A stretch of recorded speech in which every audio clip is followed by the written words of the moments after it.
Jack. Levi. The Book Club from Hell.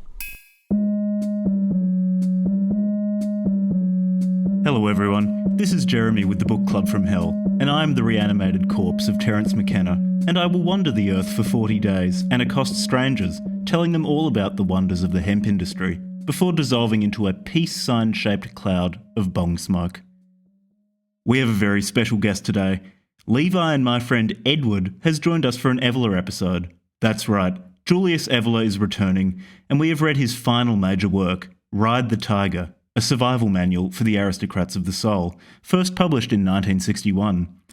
It is an intentionally practical work, a practical application of the teachings of tradition, intended for a select few differentiated men who, not feeling at home in this modern world of the Kali Yuga, are hankering for some connection to above. Evola outlines how such men can transcend these dark times and cultivate a connection to the world of being, analysing modern art, drug culture, and jazz in the process. Or, as he prefers to call jazz, syncopated dance music. It's truly delightful. Now for a practical note of my own. You'll probably get more out of this episode if you've already listened to our previous Evola episode, when Levi and I trudged through Evola's revolt against the modern world. The choice is yours. So, if you're feeling sufficiently differentiated and are awaiting your integration, I present to you Ride the Tiger. Enjoy. Yep, that's Book Club from Hell. So Ed, it's good for you to. It's great for you to join us. Take us up on the offer. Jack, did you want to talk a little bit about give an intro to Ed? Since you Ed's one of our friends. He's about to introduce himself to all of you, including his address, banking details, and credit card number. Could you give that away? Maybe your passport number as well. Yeah, Medicare. Oh no, that's already been leaked. Don't worry about that. We can upload a photo of your house if you want. We can put it on the Discord. Well, anyone who does go to the completely wasted effort of acquiring my tax file number or my Medibank details or my bank account will find it to be a completely fruitless exercise because I have no money and I'm a complete degenerate. But then again, I think that's absolutely expected of the first guest on your show. I was about to say, that's exactly why you came crawling and begging to us to become part of the money-making machine, the globe-spanning financial empire. I got to get in on this Book Club from Hell shit. I mean, if I can't make my money here, I can't make it anywhere. Yeah, so Ed's a fantastic writer and one of our longtime friends. Jack and Ed have known each other for like 15 years now, almost, something like that.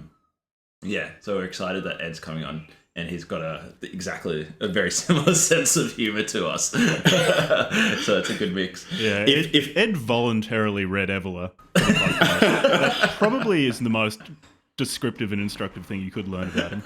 Well, I think at a certain point in I think the first of your two Evola podcasts, you said, I think Levi asked Jack, would you recommend this to someone? And Jack said, I would recommend it to a very particular type of person. And I felt that that directive was directed at me. Ed has told us that Ed told me that he listened to the Bronze Age Pervert episode or something in the shopping centre with his COVID mask on, and he was walking around. He must have looked like a psycho because he was laughing in the middle of the shopping centre with the mask on, just looking demented. I think that's probably true of all the episodes that I've listened to, because I always listen to them in a sense in public, because it's usually when I'm driving or when I'm shopping. You should always do it and in I look like a complete psychopath. I mean, look, I'm probably a danger to self and others on the road when I'm listening to this podcast.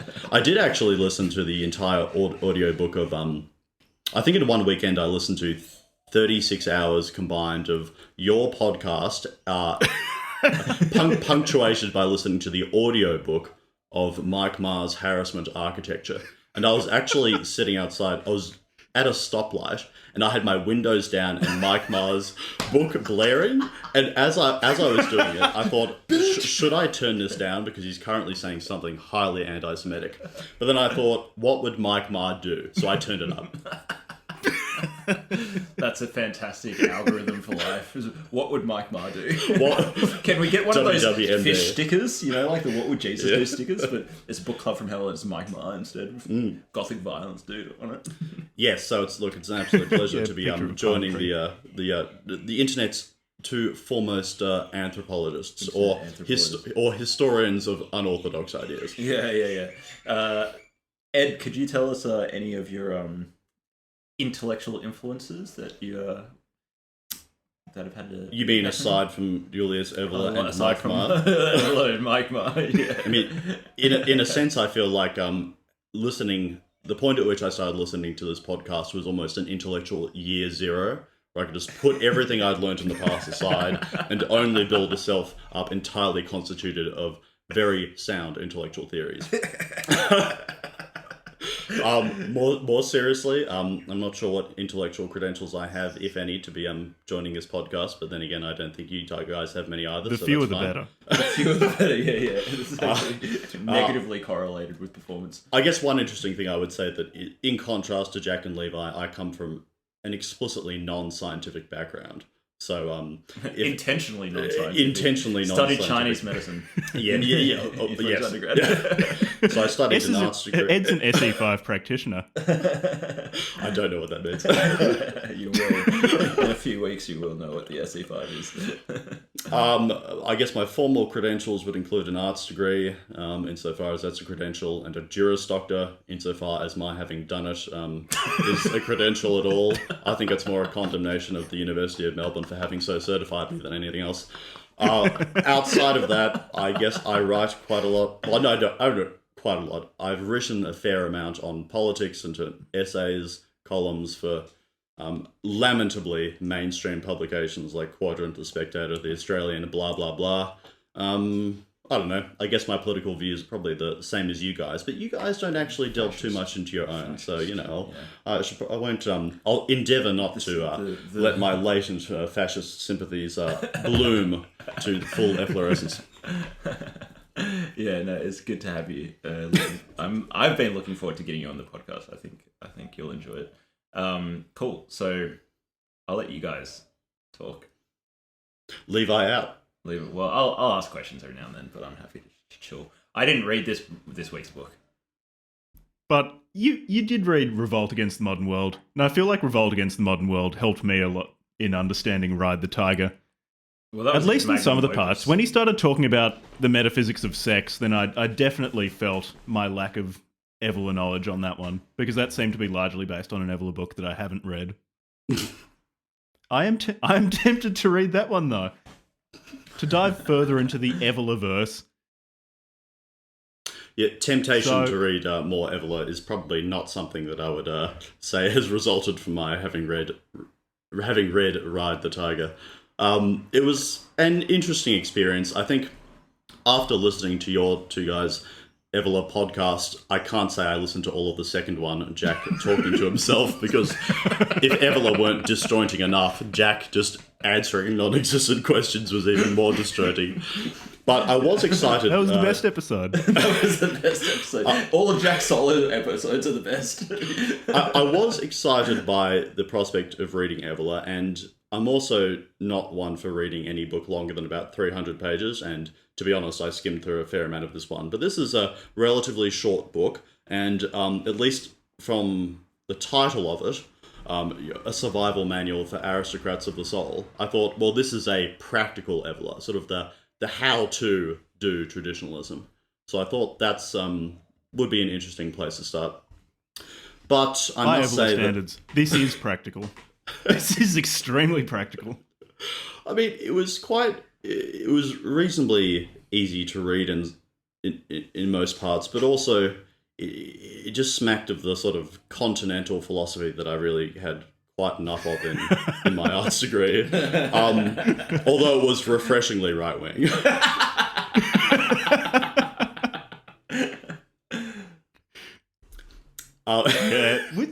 With this book, it's well written. Evola writes clearly, considering his subject matter and how much of a space cake he is. He writes remarkably lucidly.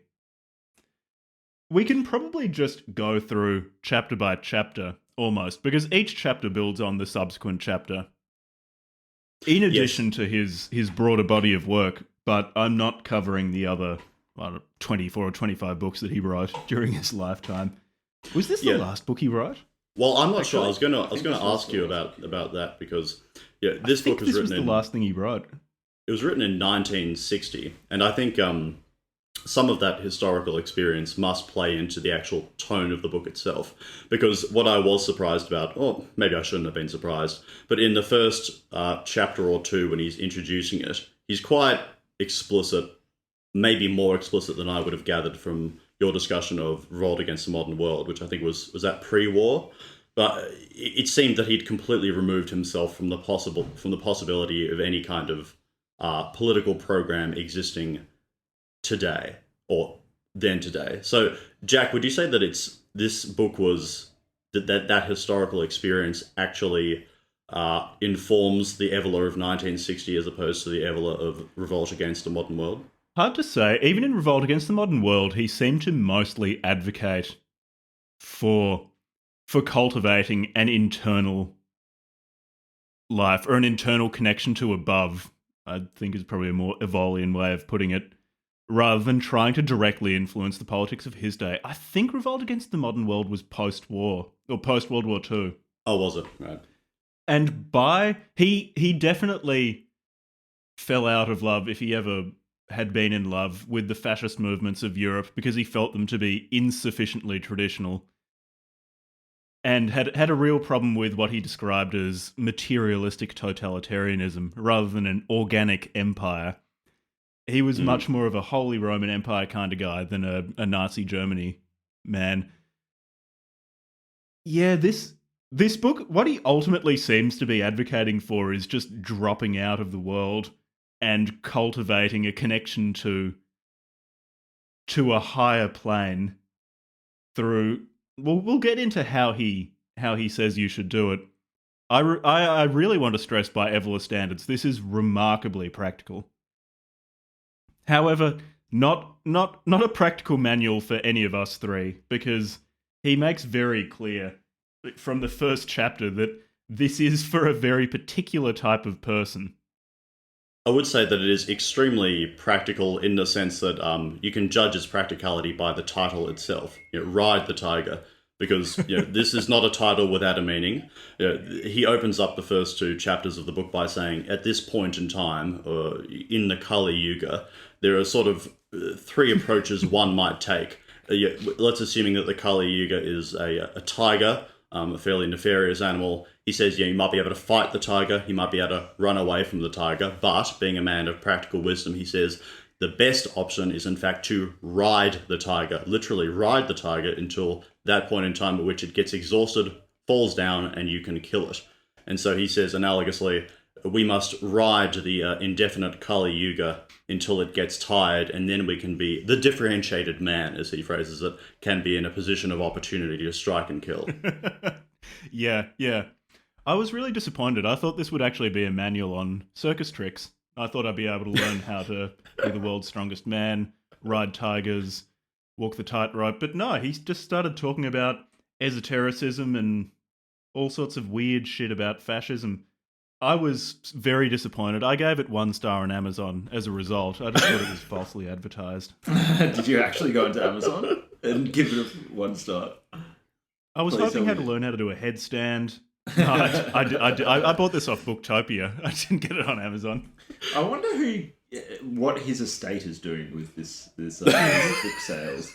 Did Evola have kids though?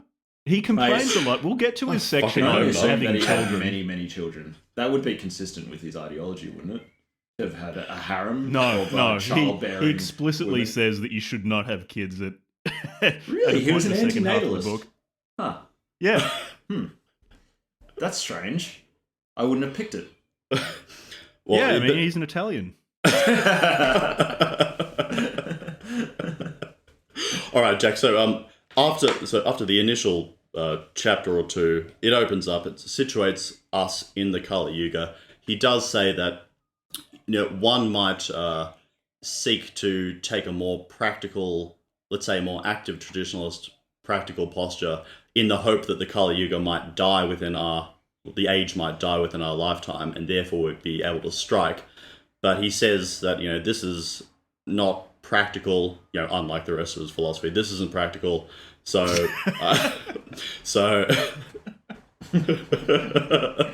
So, what could you describe what is the differentiated man, and what is the justification for living as a differentiated man does? Because one of the things that I found confusing during the book is that he sort of comes at the idea of the differentiated man quite tangentially. He talks about it with respect to various different authors, political movements, spiritual movements, drugs, music, etc., etc. But as far as I know, he doesn't really define it head on. But what is the differentiated man, and what is his role in this point in time, so far as you can tell?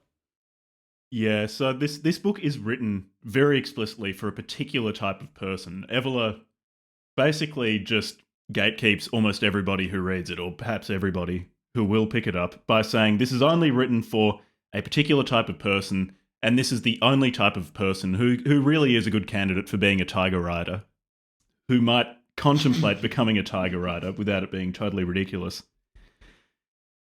So this is the sort of person, as you said, he gets at the type of person who is a potential tiger rider fairly tangentially. He spends a lot more time describing how this person would become oriented to above, rather than telling you exactly what sort of person would be the ideal candidate. Maybe it is a matter of, if you have to ask, then you're not this person. But there's a quote from the first page. So Evola says, "I have in mind the man who finds himself involved in today's world, even at its most problematic and paroxysmal points. Yet he does not belong inwardly to such a world, nor will he give in to it. He feels himself, in essence, as belonging to a different race from that of the overwhelming majority of his contemporaries." Yes. And with this particular type of man, this is not and I don't say man accidentally. It's only a man. This type of man is not the sort of man who will fight against society. Evola does mention that there are certain people who will fight against society, even in losing positions that can't possibly win. And this book isn't written for them. This book's written for the type of person who will rather turn inwards and cultivate a connection to the transcendent. And that connection to the transcendent will be entirely esoteric. As in, it's an internal connection to the world of being. And if these terms don't make sense to you, dear listeners, I encourage you to listen to our episode on Revolt Against the Modern World by Evola, where we do discuss these things. And I expect that some of the reason why this book made much more sense to me than to Ed is because I've read Revolt Against the Modern World, and I've become sufficiently numb to Evolian weirdness to the point where him discussing connections to above and esoteric doctrines of the transcendent makes quite a bit of sense. Okay, good. But can I interrupt, Jack? I mean, you say that. When I was reading it, I was thinking, okay, well, this is certainly coherent in his use of terms, but I wasn't sure whether the terms he was using, when he says, for instance, orient yourself towards the above, or when he invokes all these fairly vague terms, I wasn't sure if there was a matter of my not knowing something that he has previously explained that would give content to it, or he simply never defines it, and that's just about it. So is there a certain amount of content that's given to these terms? Like, for instance, what are the criteria that govern a differentiated man? Is that something that you learned from Revolt Against the Modern World? So, specifically the criteria governing a differentiated man are not explicitly discussed in Revolt Against the Modern World. Quite a few of the terms of, say, an orientation to above are discussed. So the problem is not that you're not understanding Ride the Tiger. The problem is that he's just referring to other books that he's written. And without that background knowledge, this book will make less sense. The differentiated man, I don't think, is really discussed in Revolt Against the Modern World, because Revolt Against the Modern World is more... It's discussing things like how the world of being and world of becoming relate to each other, and how people in an ideal trad society might access the world of being. And those people, later on in this book, he describes why things like initiation rituals in a true metaphysical sense are impossible today because of miscegenation and Isn't the that race mixing? Yes. yeah, it's race mixing. This is Book Club from Hell. We always discuss race. Okay, so here's an idea. All right, I'm dumb and I'm not an Evolian expert. And, Neither of us. None of us are. could you imagine getting a PhD from one of those quacky universities? PhD in Evola. In like those alternative universities, like fucking what's that? What was his name? Who Robert Anton Wilson went to one of those fucking dog shit alternative universities, and he got some garbage PhD in nonsense. You could get a PhD, which later became in Prometheus literature. Rising. Yeah, which later became Prometheus. So here's my idea. I'm to you and Ed. So I didn't read this book. I'm going to go through some of our previous targets. No. Featured authors. And I'm going to ask let's create a Wittgensteinian web of associations and say, you give me a guess about, I'll say a name and you say whether or not you think this is a differentiated man. And okay, number one, Bronze Age pervert. No. Phallic man. I would agree. However, yeah. phallic man is from Revolt Against the Modern World, I think. Yeah, He's a phallic I would man. agree. He's a phallic man. He's too attached to the earthly chthonic urges. He doesn't have that requisite level of intellectual cerebral differentiation. I mean, yeah, because he likes going out in the sun. His podcast is called Caribbean Rhythms. I mean, I don't think Evola would do anything so crass as to tie himself to the rhythms of a particular geographical space and time. Particularly if it has a Lemurian origin. All right, you win the terms. I don't know what that means. Lemurian.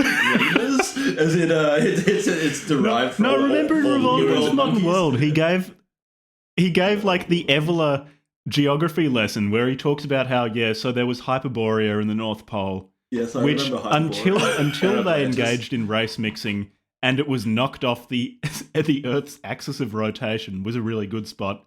Then there was also Jack Atlantis, which likes was good until Evola it much sank more than because himself. they miscegenated and practiced Titanic black magic. And then there was Lemuria, the southern continent, which was always chthonic and feminine and earthly, Forgive me, which is I where had a lapse non-white in people judgment. came from. Okay. Yeah, so that's a no for Bab. That's a no for me. He's too Lemurian. Unabomber. I think Ted, the Mr. Kaczynski. the most important criterion for the differentiated man in Evola's telling, at least in our age, in the Kali Yuga, is that it's someone who has some latent ability to cultivate in themselves transcendence. Okay, that's a good one. Okay, so then, no, genuinely, Ted Kaczynski. Yeah. I mean, I see where Jack's coming from. But also what I found disturbing was the element of subjectivity that seemed to be introduced by the notion that the reader might find himself to be that differentiated man. I just found that left it a little bit too open, such that you might think that someone like Ted Kaczynski would be a differentiated man. But I just don't think Kaczynski spent enough time on serious pursuits, like finding symbolic portals to the otherworldly, and instead spent time on absolutely frivolous pursuits, like, what did he get his PhD in? Some kind of applied mathematics, or... No, he did his engineering degree. Okay, right. But he did his PhD in mumbo jumbo. But he was very much tied to the world. I mean, he was he advocated some kind of I can't remember the term, but hut dwelling separationism, anti-technologism. The anti-technologism bit, yes, but I just don't get the impression that Kaczynski spent enough time looking inward. Instead, he was actually extremely outward in terms of mailing bombs to people. Where I just don't think he cultivated the aristocratic soul. Okay, well, in that case, what about Terence? I'm going to have to punt personally on this one because I still haven't listened to your Terence McKenna podcast, and that's because I look at his hair and I intrinsically hate him. Jack, what do you reckon about McKenna? Do you reckon McKenna would have a bit of soul aristocracy? No, definitely not. Evola Evola has a Terence McKenna chapter where he complains about drug use. Oh, okay. And so the criticisms he has of drug use could be leveled against Terence McKenna. So of all the male authors or writers that we've had on this show, you don't think a single one of them would pass the criterion for Evola to be an aristocrat of the I soul? really don't know who would pass muster in Evola's eyes. I'm struggling. Except for Julius Evola. I mean, I would say this. Yeah, I mean, except for him. You guys obviously would know much better than I, but one could make a case for Iona Selke insofar as she rotated around Don in a... continues to rotate. A quantum multiverse rotation. and she Following she had the ascetic access path of the lover. But she had access to other worlds, like talking to dolphins. I'm not sure if Evelyn talks to dolphins at any point. Transcendent dreaming. But she was both appropriately subordinate, appropriately rotating, and appropriately telepathic or magical. Now, I'm not saying that she is an Evolian.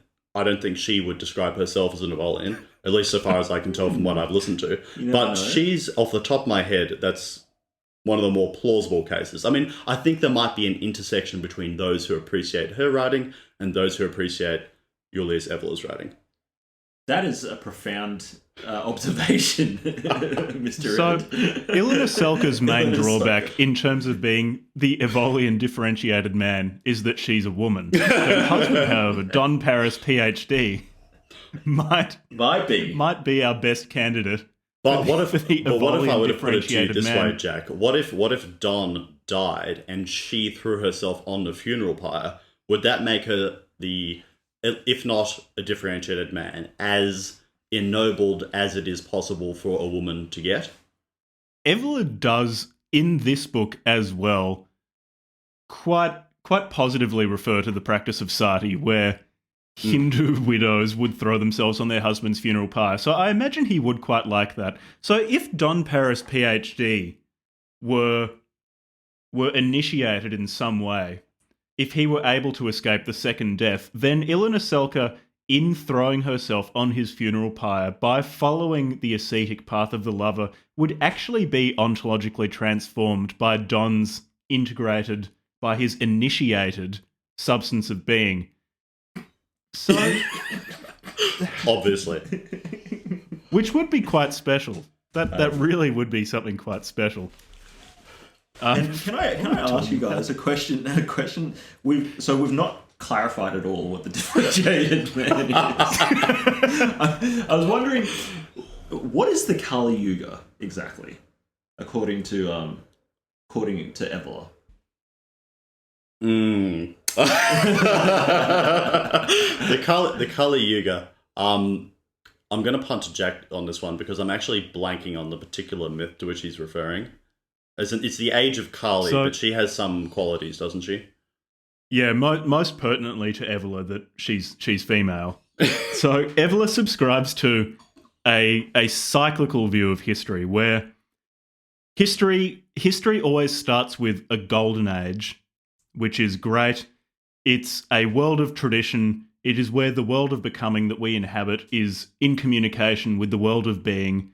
We live in a society with a strong caste system within an empire, and everything ties back to a priestly warrior king in whom all spiritual and physical authority is vested, and from him emanates a connection to the world of being that permeates this strong caste system that allows everyone to have an intensely meaningful existence in an objective sense. Whenever he uses the term objective, he really means relating to the world of being. And history is always a history of degradation. You get the Golden Age, which degrades to the Silver Age, to the Bronze Age. There is a heroic revival, and then you have I think it's the Iron Age. And he compares that. So that's I think the ancient Greek naming convention of the stages of history. Kali Yuga is from the Vedic tradition, I think. Which is basically the same as it's the Dark Age, the final age, when everything's shit, we have no connection to the world of being, we have no true empire, we have no god kings, everything's awful. But the one good thing about it, well, there are a few things to recommend it, but one, when it ends, we'll have a period of indeterminate length between cycles, which will eventually lead to another golden age. But also in the Kali Yuga, because it is the greatest test of a person to maintain a trad lifestyle during the Kali Yuga, it is when the most ennobled souls might rise. Yeah, so just to offer some context, on page 9 of the text, he discusses the Kali Yuga. He says, in the classical world, it was presented in terms of humanity's progressive descent from the Golden Age to what Hesiod called the Iron Age. In the corresponding Hindu teaching, the final age is called the Kali Yuga, Dark Age. Its essential quality is emphatically said to be a climate of disillusion in which all the forces, individual and collective, material, psychic and spiritual, that were previously held in check by a higher law and by the influences of a superior order, pass into a state of freedom and chaos. The texts of Tantra have a striking image for this situation, saying that it is the time when Kali is, quote, unquote, wide awake. Kali is a female divinity symbolizing the elementary, primordial forces of the world and of life, but in her lower aspects, she is also presented as a goddess of sex and orgiastic rites. In previous ages, she was sleeping, that is, latent in the latter aspects, but in the Dark Age, she is said to be completely awake and active. So females being awake, that's where we run into trouble. Yeah, that explains a lot. This sounds to me like a coherent explanation of the gynocracy and the descent of Western civilization over the last 100 years. Unfortunately, I don't think Evola uses the term gynocracy in this book. He does talk about gynocentric civilization, though, so that's a consolation. Okay. Yeah. So Jack, having rigorously defined what the differentiated man is, and having rigorously defined what the Kali Yuga is, should we get into the discussion of nihilism and the disillusion of European morals?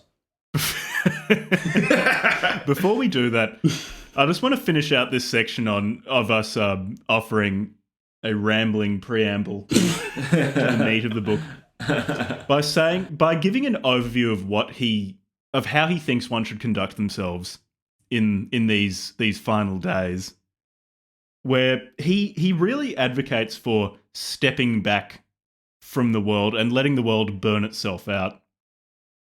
On page 10, he says, when a cycle of civilization is reaching its end, it is difficult to achieve anything by resisting it and by directly opposing the forces in motion.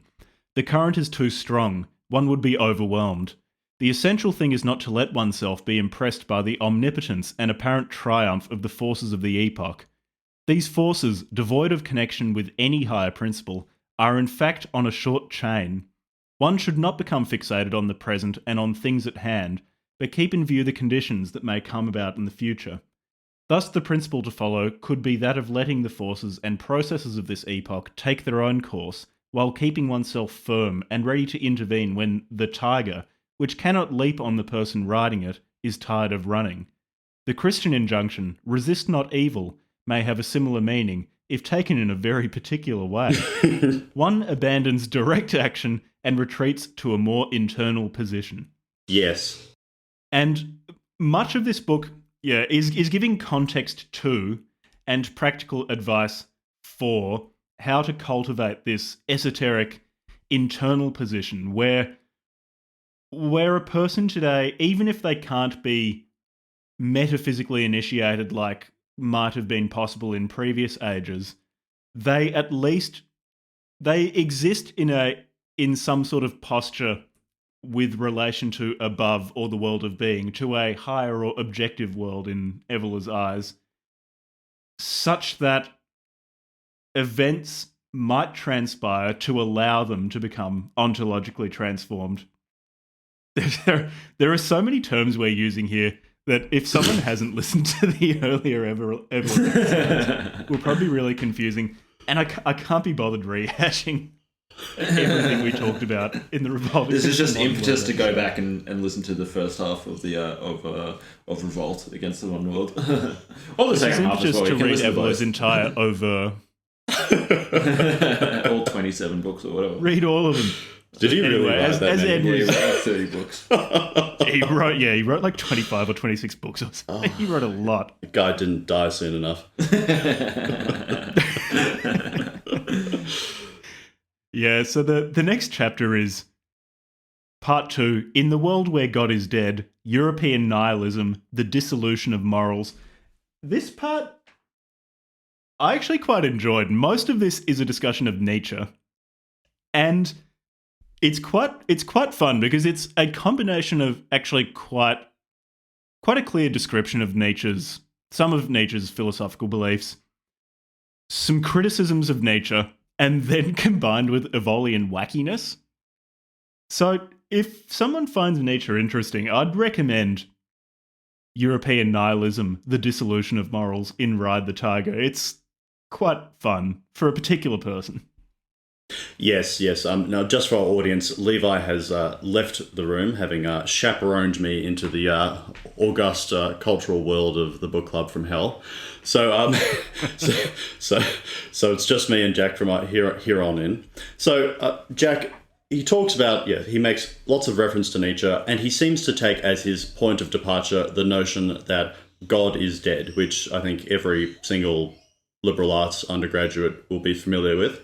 But it seems to me that many sections of this book were taken up by fairly conventional critiques of people like Nietzsche and then later Sartre and Heidegger, as well as critiques of the, I guess, more plebeian impulses of people like the Beat Poets, Jack Kerouac, and so on and so forth. So, but would it be fair to say that he does take Nietzsche's dictum that God is dead seriously? And what does he deduce from this fact, if he does in fact take it seriously? So from someone who's read a few books by Nietzsche but has by no means studied them in any depth, Nietzsche's idea of the death of God was basically that we had this idea of God existing which underpinned our moral systems, at least in the West, and that we killed him. He bled to death under our knives, I think is how he put it in the I think it was the Antichrist, I forget, where we've undermined this belief in God, and in doing so have undermined the moral certitudes that we once might have had. As arbitrary as they were, we still believed in them quite absolutely. And so now, having removed God, we're in this vacuum of belief that either we continue on in the pantomime forms of Christian morality without a belief in God, which much of the Western world does, or we can try to reevaluate values and make values of our own. And so Evola in this section takes that idea of the death of God and runs with it. And in that aspect, I don't think he's saying anything that outrageous. He's basically saying that we live in morally confusing times where we're running on the fumes or the shape of a Christian belief that we no longer hold. And this has led to nihilism in many respects. And Nietzsche's project was in part how to overcome that nihilism. Evola too wants to overcome that nihilism, however, comes at it from a pretty different perspective, or ends up in quite a different place to Nietzsche. But Evola, I think, agrees with Nietzsche's diagnosis that we've killed God and have reached this point of nihilism. However, Evola's belief was that it's not this arbitrary belief in a Christian God that we've killed. Evola believes that we originally had what he calls objective beliefs in the world of being, in this unchanging spiritual realm that exists anteriorly to our world of becoming, this mundane existence. and that through the stages of history and of involution and degradation, we've lost contact with that. And it's really that loss of contact with the world of being, or of an objective higher reality, that's the cause of our nihilism. He says on page 16, the death of God is an image that characterizes a whole historical process.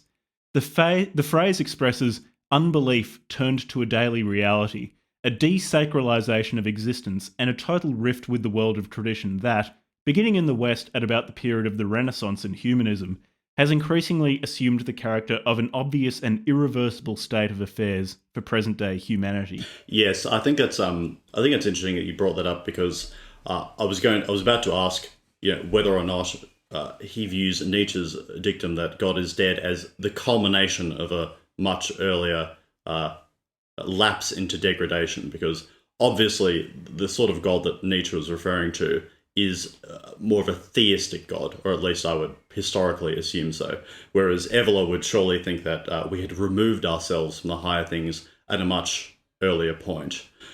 So, but when he turns to Nietzsche, I think he makes a fairly, I wouldn't call it a unique criticism, but he doesn't like Nietzsche insofar as I can tell, because Nietzsche remains a little bit too humanistic for him, and also can't help but posit some kind of objective standard. Like, he says at some point that Nietzsche, of course, just says, okay, well, God is dead, we've gone beyond good and evil, so therefore let's just posit the will, let's posit a sense of self-affirmation and creativity.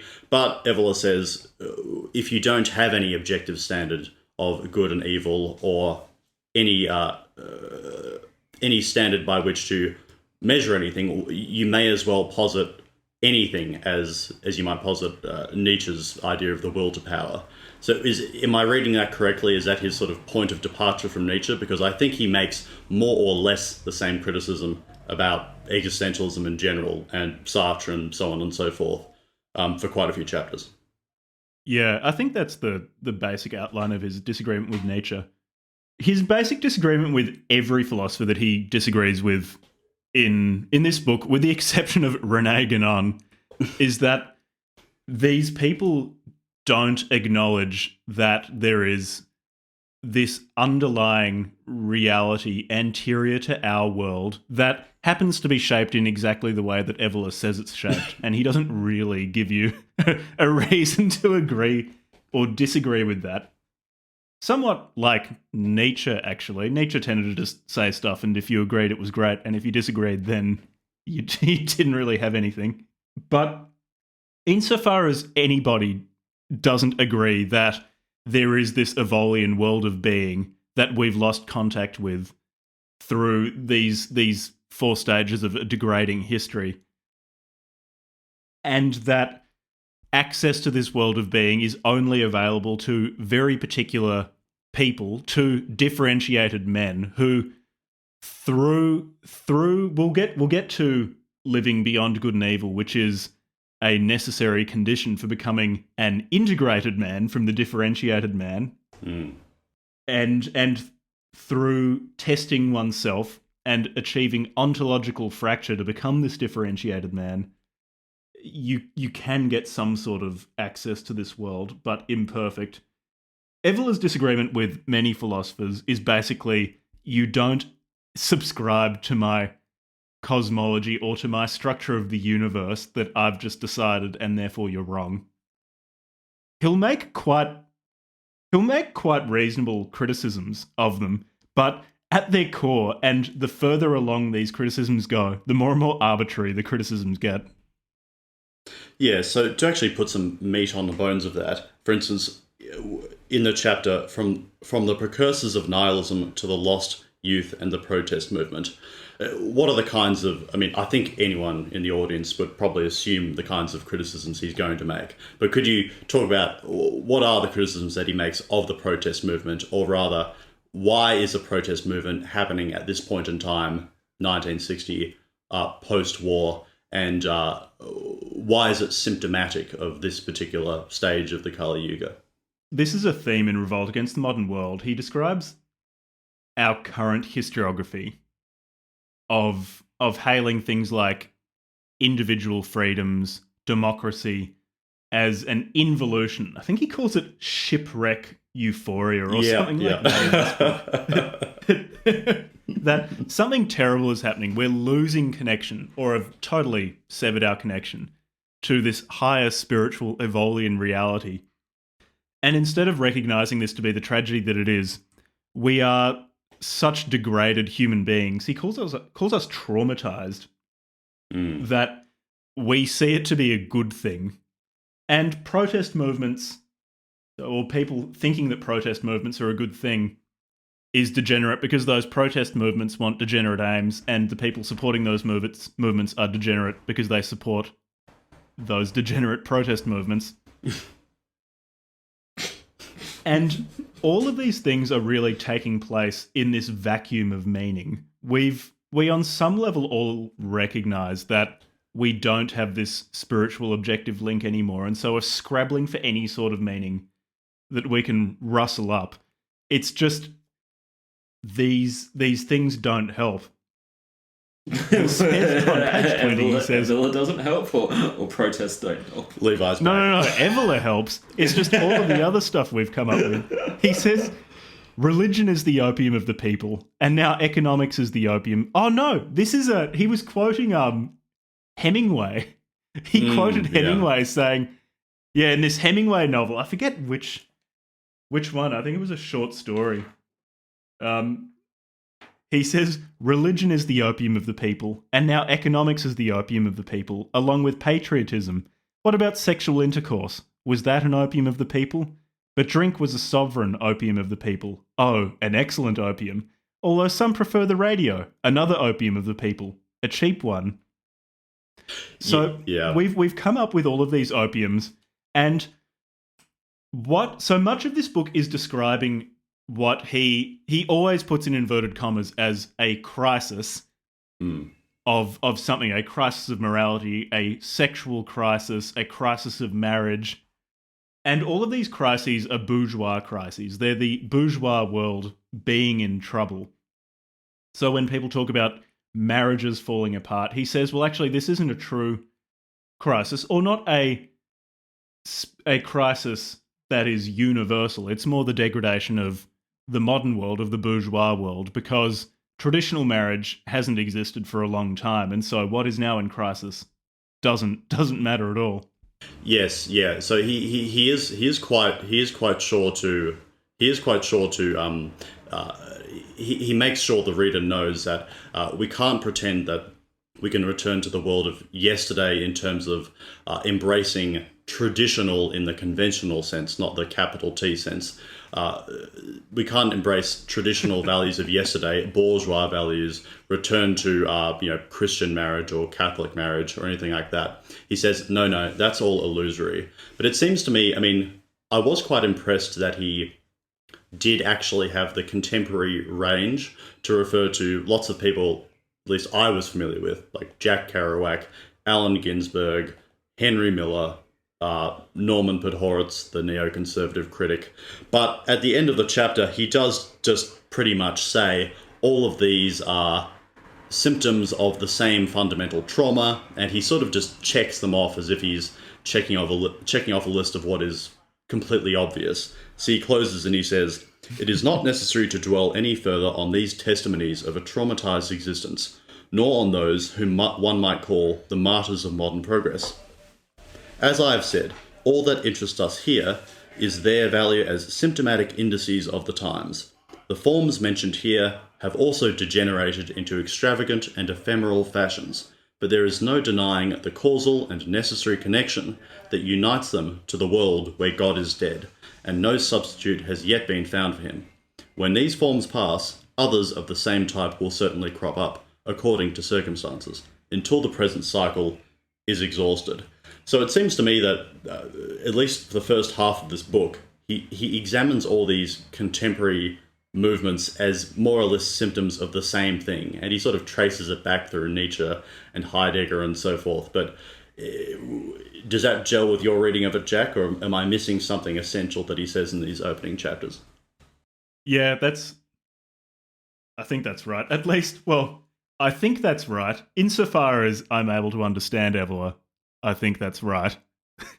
If not, it's the same misunderstanding that I have, because he traces this line from you initially have this golden age, but you lose the transcendent link, leading to what he calls an autonomous morality, which is a morality separated from this world of being, and eventually gets separated from theistic religion, which he regards as a degraded form of objective religion. And he says, okay, well, that leads to utilitarianism, a bourgeois morality based on convenience, romanticism, which is this subjective and deeply or fetishistically individualistic form of philosophy, eventually getting to Nietzsche, where you try to overcome a sense of nihilism and terminating in existentialism. And he, as you finished with that quote, like that other forms of this same type will crop up. He views all of these different movements, romanticism, Nietzsche, existentialism, as just degraded forms trying to cope with the trauma of having lost our objective traditional link. And it's quite interesting. He'll describe some of these things and pull out bits that he thinks are useful and thinks that the differentiated or integrated man might be able to make use of to nourish him in the Kali Yuga. But we'll always make sure that you know that ultimately these guys are all trash. I think there was a section where he was discussing the phenomenologists and Husserl and made sure to point out look, if you've got a strong foundation in the world of being and in capital D tradition, you don't need this hack. This guy, he's shit. He's useless. You only need him if you're some sort of smooth-brained modern that has no link to the world of tradition. Yeah, I think what's important here, and what also draws attention to the fact that this is a rigorously practical, guide to life in the modern world, is that I think he invokes these particular contemporary authors as to say, look, here is a way in that you can trace your way back to the world of tradition, but it's sort of like a reverse map where you move backwards through the philosophical tradition, but none of them are actually useful. Because I think his main gripe, so far as I can tell, with everyone he talks about, from Nietzsche to Sartre to Heidegger, is a certain emphasis on corporeality, as in, corpus, body, corporeality. He doesn't like anything that attaches itself to the body. Like Heidegger's Dasein is still, in some sense, a physical body that is moving through space and time. Anything that is a body that has agency is ipso facto no good. Anything that is concrete, if it's not just purely abstract, not at all, doesn't have any existence in space-time. If it's not based on Evola just autistically reading Bullfinch's mythology over and over again, it's shit and you shouldn't believe it. So I assume he likes integers. Maybe. No, he doesn't like maths. His section on science is complaining about algebra for like 30 pages. I think we're getting a little bit. Dude was such a fucking space cake. We're getting a little bit ahead of the game here, but I think one complaint he makes about I can't remember. He makes numerous complaints about physics, but he talks about how you can no longer truly conceptualize light. Everything is reduced to numbers. So he doesn't like it because somehow its essence in the world of being is lost. Everything is reduced to, mere pathetic arid numbers. He really is just essence of Evola lived a bit longer and he's got he's always had a very, very powerful old man yells at cloud energy. But it's especially when he talks about jazz that it comes out. He's got a whole section on jazz, don't worry. It might possibly induce possession, but we'll get to that. I just wish this guy lived longer. I wish he saw the 2020s when we've got OnlyFans, we've got hyperpop, we've We've got Bruce crap. Jenner. We've got becoming Caitlyn so Jenner. many things he would love. Oh man, yeah, trans people, the internet. There's just so much stuff that I wish we had Evola He would have had a around fucking for aneurysm, today. mate. Yeah, it might have killed him. Yeah, I should also say that I'm getting progressively drunker, which I think will have an improving. Do you want effect another on beer? Yeah, can you bring something up? 'Cause I'm almost more than done. happy to bring up another beer. Whether or not we include this for the purposes of the audience, but I should let them know that I'm probably 10 to 15 drinks in. I think we should tell them at the end. As I've been getting drunk and drunker. All right, well, I'll speak to you on Tuesday, Jack. We'll do the SE5 episode. Yeah. No. All right, see you, mate. All right, chat on Tuesday. All right, see you later.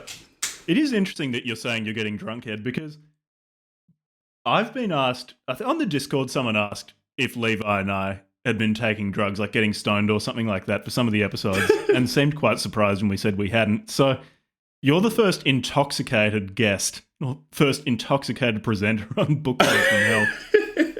Yeah, I mean, I'm definitely intoxicated. I mean, for the last few hours, I was sort of reading and listening to clips from the audiobook of it, and like re-listening to particular chapters and scribbling some frantic notes. And I thought, well, I'll just turn up and I'll be a little bit whiffled, and I'll get increasingly whiffled, but I don't think that's really going to hamper my ability to make sense of Evola. No, it's going to raise the intellectual tone of the conversation, I think, above that, which we normally have when we're sober.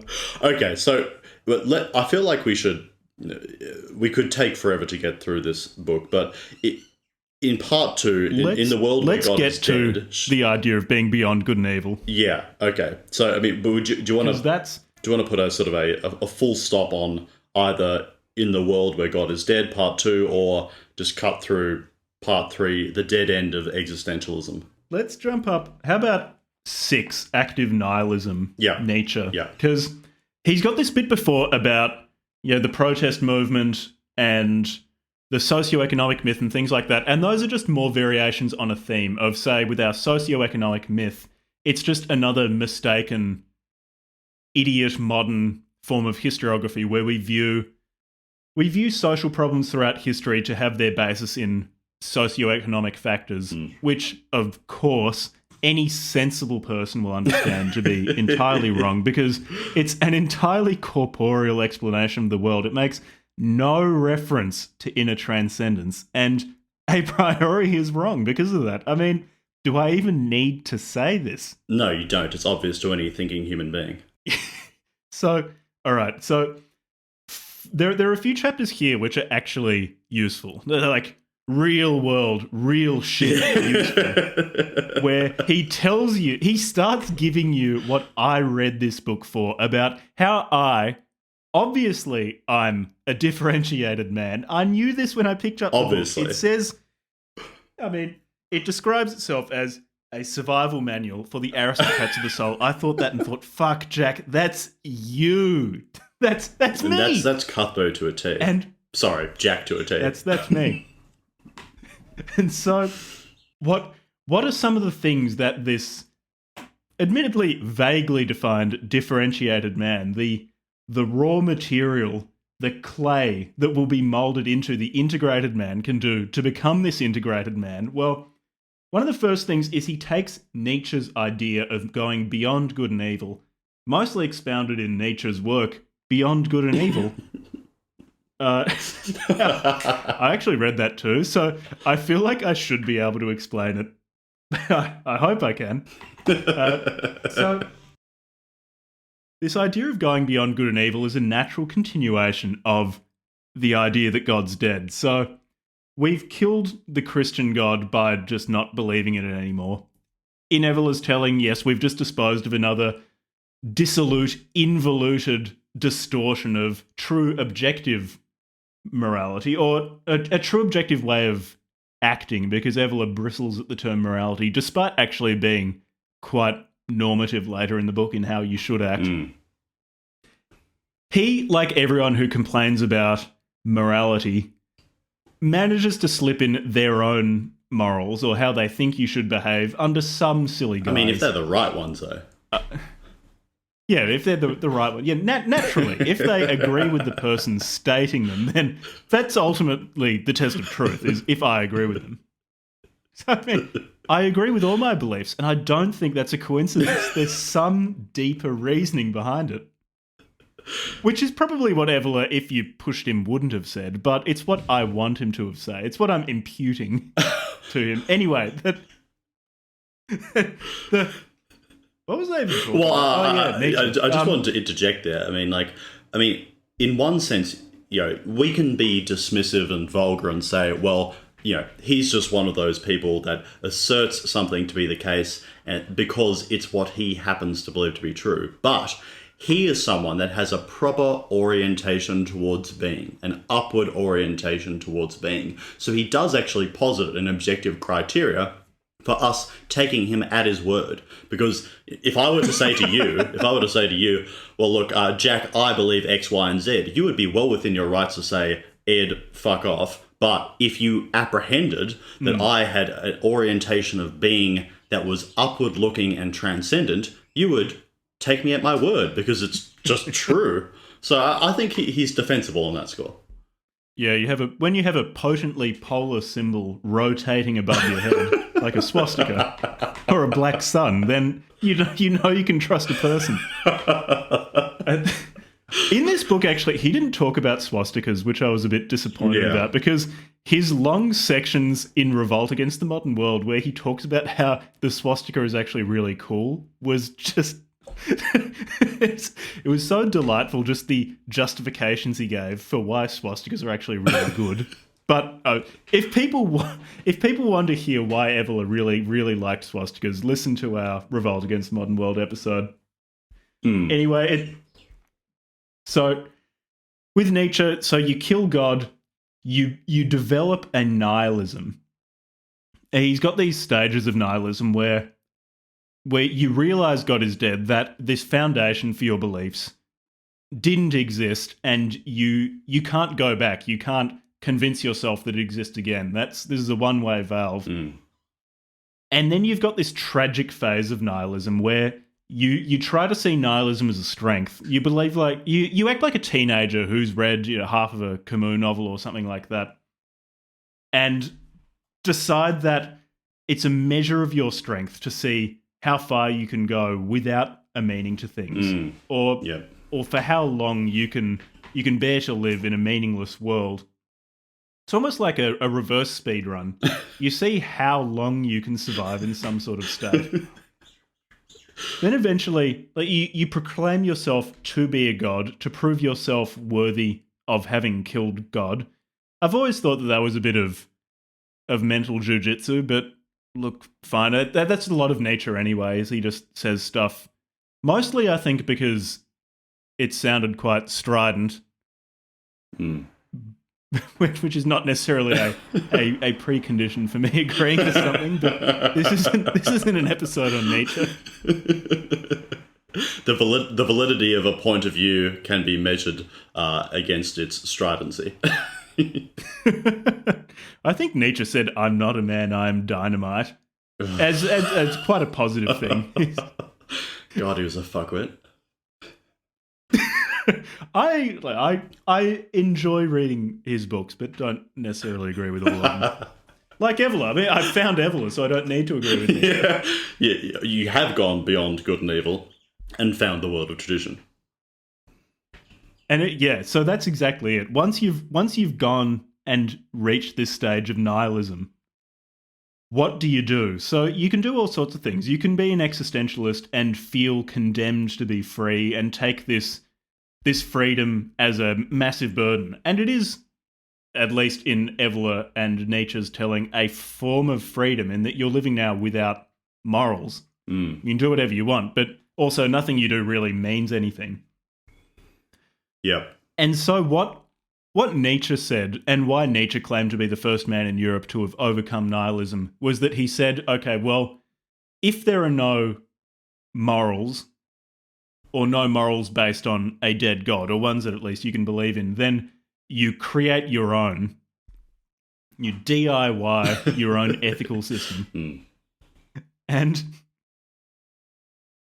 Yeah, I guess. So you reevaluate values, you set up this new table of values because you understand that things ultimately are not good and evil. You move beyond good and evil, and what you do is you analyze actions really as how they relate to what objective you're trying to achieve.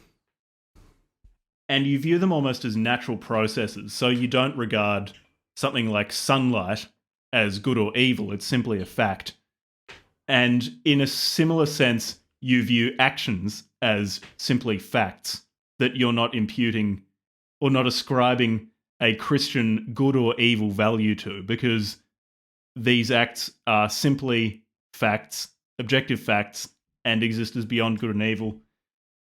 And Evola looks at that and goes, okay, so this idea of acting beyond good and evil is pretty useful for the differentiated man in the differentiated man's quest to become the integrated man.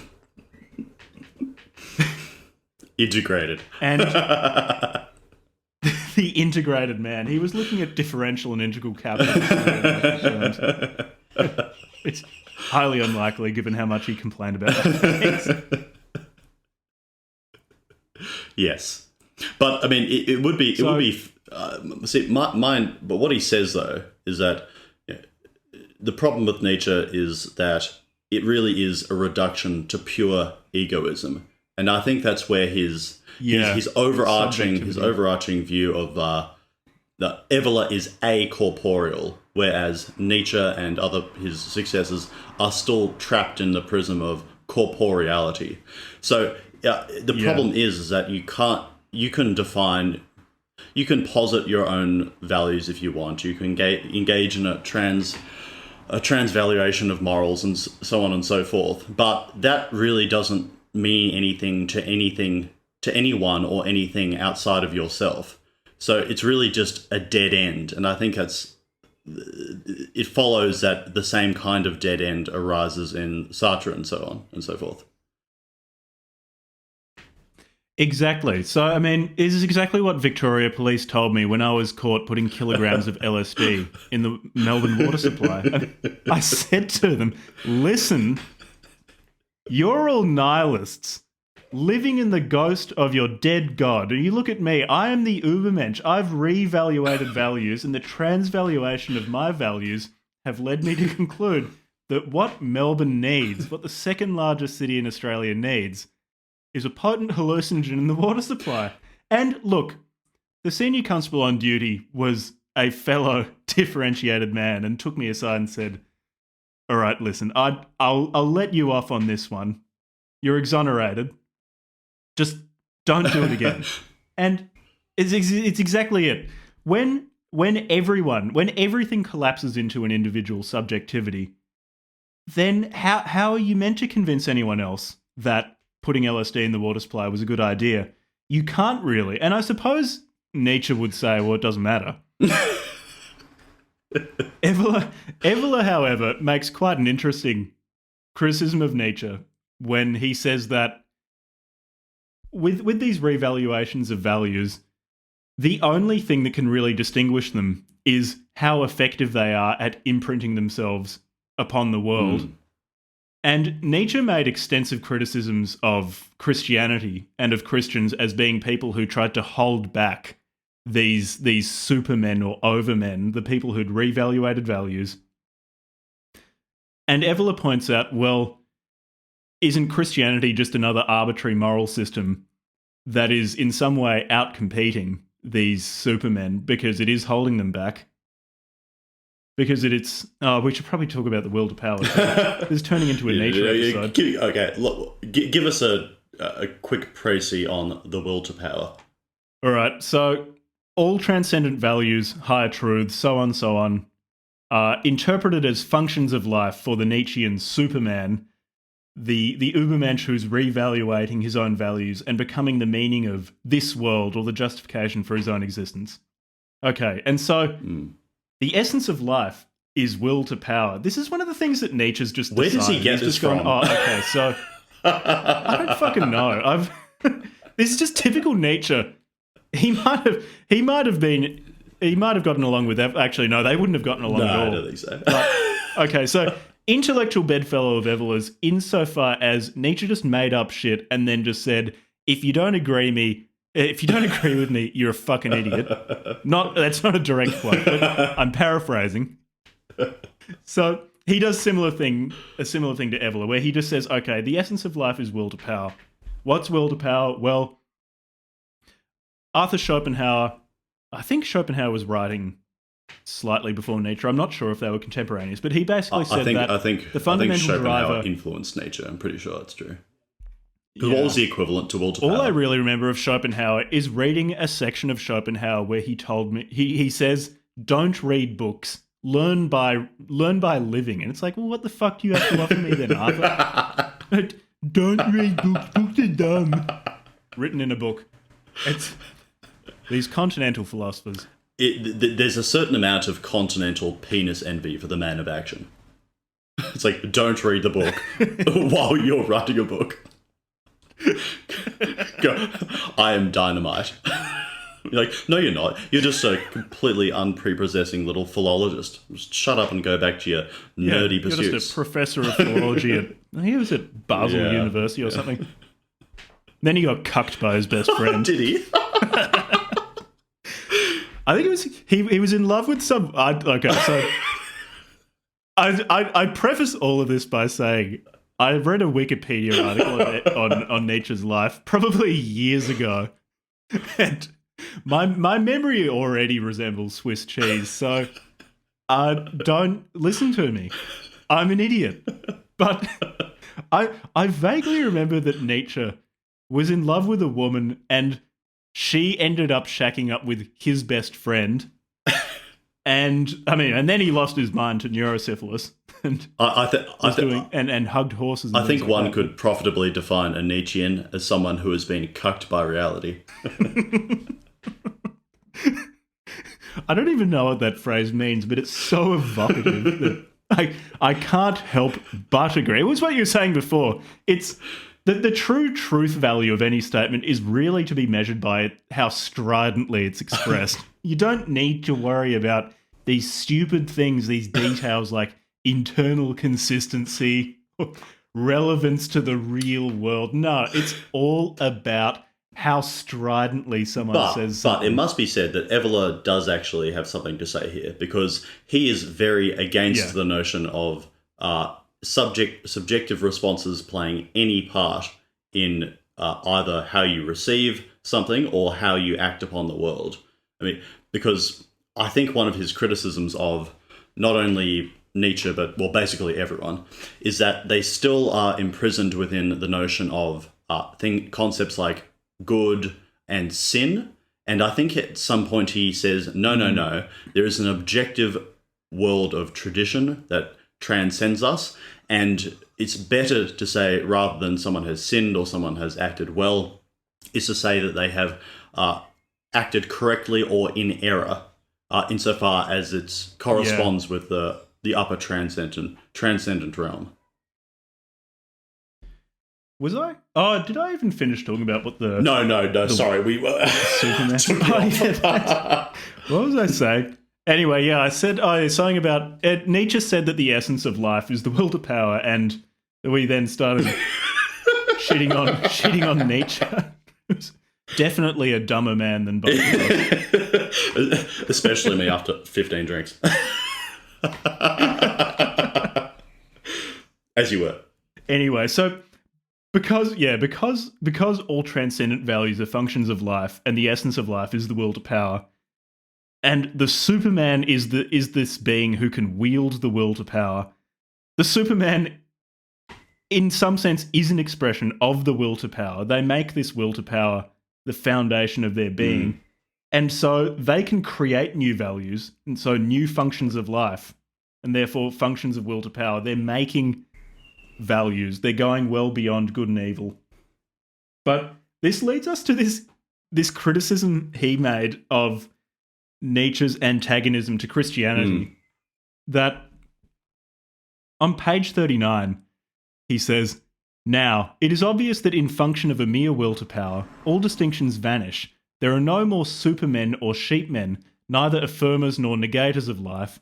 There is only a variety of techniques, of means, far from being reducible to sheer physical force, tending to make one human class or another prevail.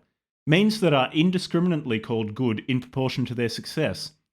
If in life and the history of civilization there exist phases of rise and decline, phases of creation and destruction and decadence, what authorizes us to ascribe value to one rather than to the others? Why should decadence be an evil?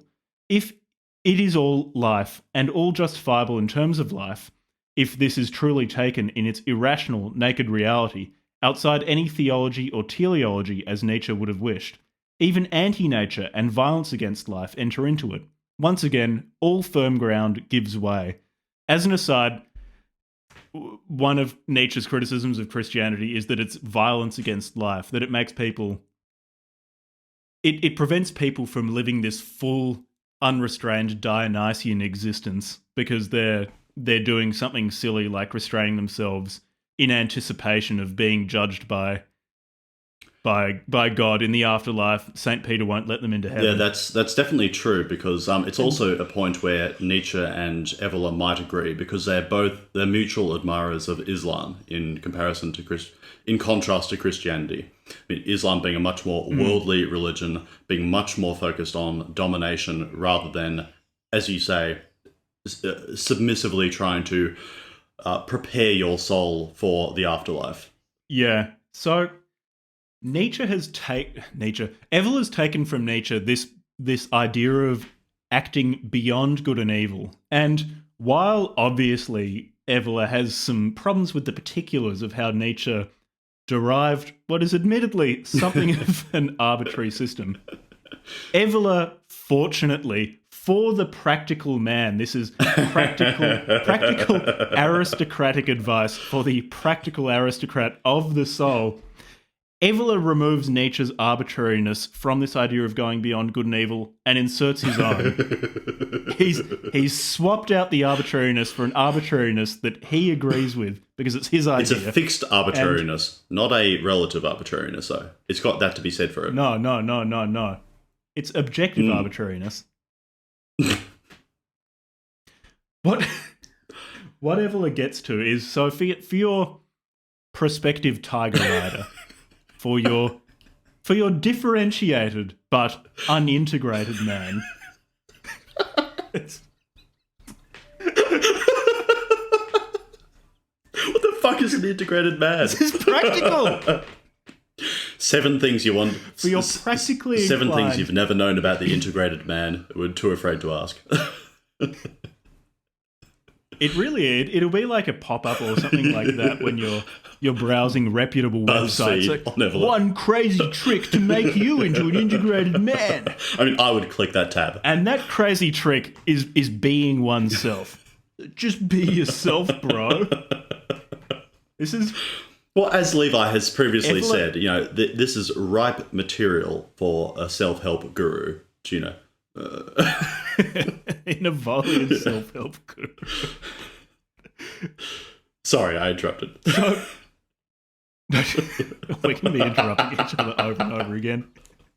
A combination of both of us interrupting each other when we're talking to each other face to face, and we're doing this between Melbourne and Prague. So one of the things that you've got to do if you want to become an integrated man from a differentiated man, and look, if you're the wrong type of person listening to this podcast, turn it off, because this is not for you. This is the no undifferentiated men's club. Ed and I, of course, are both not merely very differentiated, integrated, highly differentiated men. That'll be on my LinkedIn profile. Integrated man. Not merely differentiated, but integrated. I'll include nothing else to see the job offers come rolling in. You won't get many job offers, but you'll get the right ones. None, as I deserve. So, being oneself is based on this idea of going beyond good and evil. So, on page 41, Evola says, the principle of purely being oneself This is what remains after the elimination of what philosophy calls heteronymous morality, or morality based on an external law or command. So you can see the parallel between Nietzsche's Superman reevaluating values and going beyond good and evil, and Evola's differentiated man removing morality based on external law or command. And what you're left with is... So, Evola's not, at least at this point in the text, not very prescriptive in what you should be doing if you're just being yourself. You need to be acting and behaving in such a way as fully fulfills the commands of your capital B being. You can't be acting in a way that is conditioned by the external world. He's quite vague about what this would look like. Charitably, I'd say that's because he acknowledges that as different people, or at least as exteriorly different people, of course we are all ultimately based in the world of being, but as exteriorly different people, just being it yourself, bro, might look a bit different for one person, for one integrated or differentiated man than for another another differentiated man. I think part of what he's doing here is defining it quite negatively, and this is where it's quite practical, because he's saying he's saying, you know, this is what is not being an integrated man, and he runs through a whole list of things that are examples of one not being integrated. But finally, I think in the end, it's a very practical definition, akin to the definition that was once offered in a court of law about pornography. You don't know what the world of being. We can't describe the world of being, but you'll know it when you see it. You know it when you see it. Exactly. So the parallels between Evola and pornography are bountiful and fruitful. So to truly be yourself, you have to will your own being into your own law with absolutely no regard for received morality. And his criticism of Nietzsche, in part, is because Nietzsche sneaks received morality into his idea of one's own law. His will to power is directionless. In that he says, okay, so seeking power, well, what does that really mean? It's directionless. That doesn't imply a direction for the practical man. So instead, what you need is to be guided by your own being, by being oneself, which is why you need to cultivate the ability to be simply oneself. I think it's almost a bit of an it's analogous to the opposition that you guys talked about in the previous Evola podcast between a phallic man and a virile man. I mean, because the will to power is still situated in the world as you and I, us fallen, not properly, not differentiated, let alone integrated men, know it. Yeah, he says on page 43, in all strictness, to be purely oneself and to have a fully free existence, one should be able to accept will and say an absolute yes to whatever one is, even where there is nothing in one's nature that approaches the ideal of the Superman, even if one's own life and destiny do not present heroism, nobility, splendour, generosity and altruism, but decadence, corruption, debility and perversion. So, he doesn't actually go into how you discover what you truly are in your very being. So his practicality does have limits. However highly practical he is, there is a limit to Evolian practicality. But once you've discovered what you truly are, then you need to live that. Even if the things that are more conventionally said to be bad, like being decadent, corrupt, or perverted, if those things are truly expressions of your being, then just embrace it. Yeah. Be decadent, corrupt, and a this is what a question I want to ask, Jack, because is this text actually a valuable thing to read for someone who is not necessarily a differentiated man. I mean, I know it is intended as a survival manual for aristocrats of the soul, but in the Evolian schema, where there's a caste system, some are naturally higher, some are naturally lower. Could not the lower caste person who picks up this book read it with profit, because they would say, okay, I'm a degenerate, I'm a pervert, I'm decadent, but at least now I know where I fit within the true transcendent schema of things. And you can, as the modern people term it, lean into it. Lean into your perversion. So when he says it's written for a particular type of person, I'm not entirely sure which. So there are two main avenues I could see that going. So either, as you've said, Evola views, so we all have a pre-existence. There's some sort of soul or being that exists before the human form and will exist afterwards. And this pre-existing form chooses the human that it manifests itself as, which, as an aside, is why poor people exist. I mean, I've often Evola actually does use that argument. I mean, I've been reaching around for vulgar sort of sociological explanations as to why poor people are poor, but finally we have landed on the one true explanation. Finally. We found an objective and a metaphysical, a higher justification. It's like the spiritual racism. It's a spiritual classism. A more intimate classism. a more intimate classism.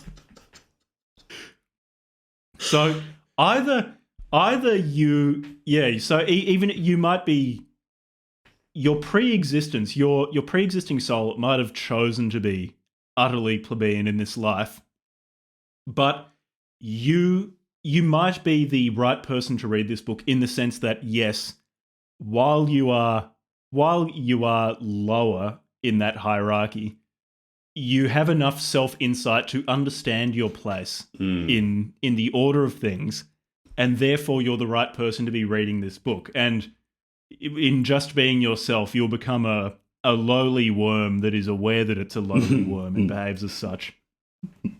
I'm not sure whether that's what he means by the right person to read this book, because also he doesn't talk about race mixing much in this book, but he does mention that through so much miscegenation, we've blurred the spiritual stocks.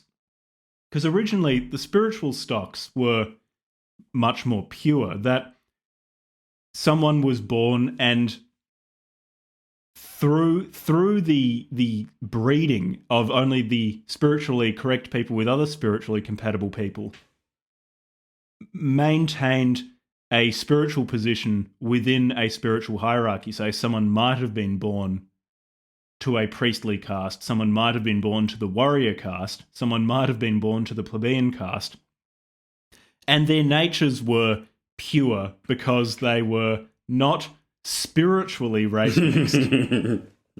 But through so much miscegenation, in a spiritual sense again, Evola's not a biological credit where credit's due. I don't want people to misunderstand me. Would someone even have that pre-existing nature anymore, given the amount of mixing that has taken place? That's my main problem with this first theory of the type of person who should be reading this book. I think more likely what Evola means is that we're all spiritually race mixed now. It's unavoidable. Yeah. The right type of person to be reading this book is a person who has some desire and some ability to orient themselves to above.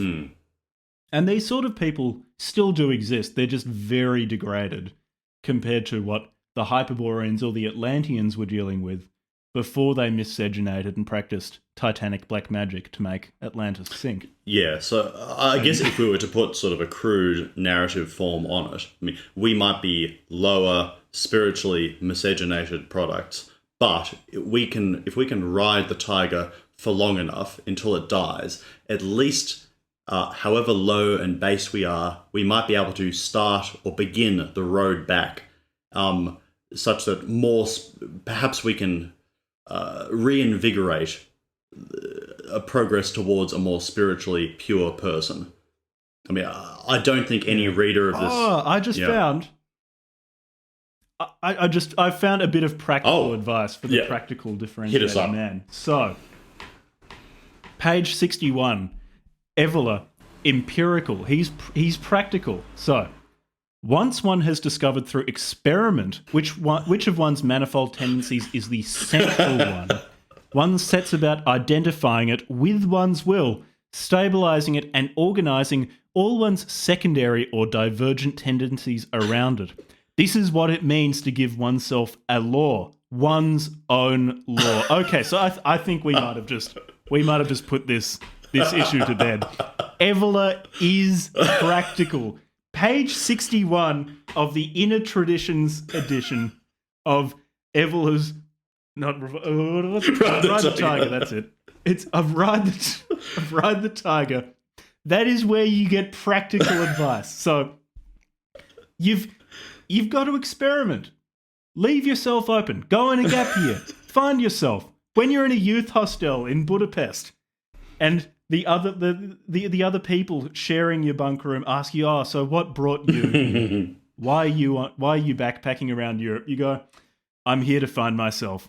I am here to identify which one of my manifold tendencies is the central one. I will identify it with my will. I will organize all of my secondary or divergent tendencies around it to give myself a law, my own law, so that I can transform from a differentiated to an integrated man, so that I can leave myself open to the possibility of ontological rupture, and not metaphysically, but in some sense become initiated and commune with the world of being to develop my own esoteric doctrine oriented to above."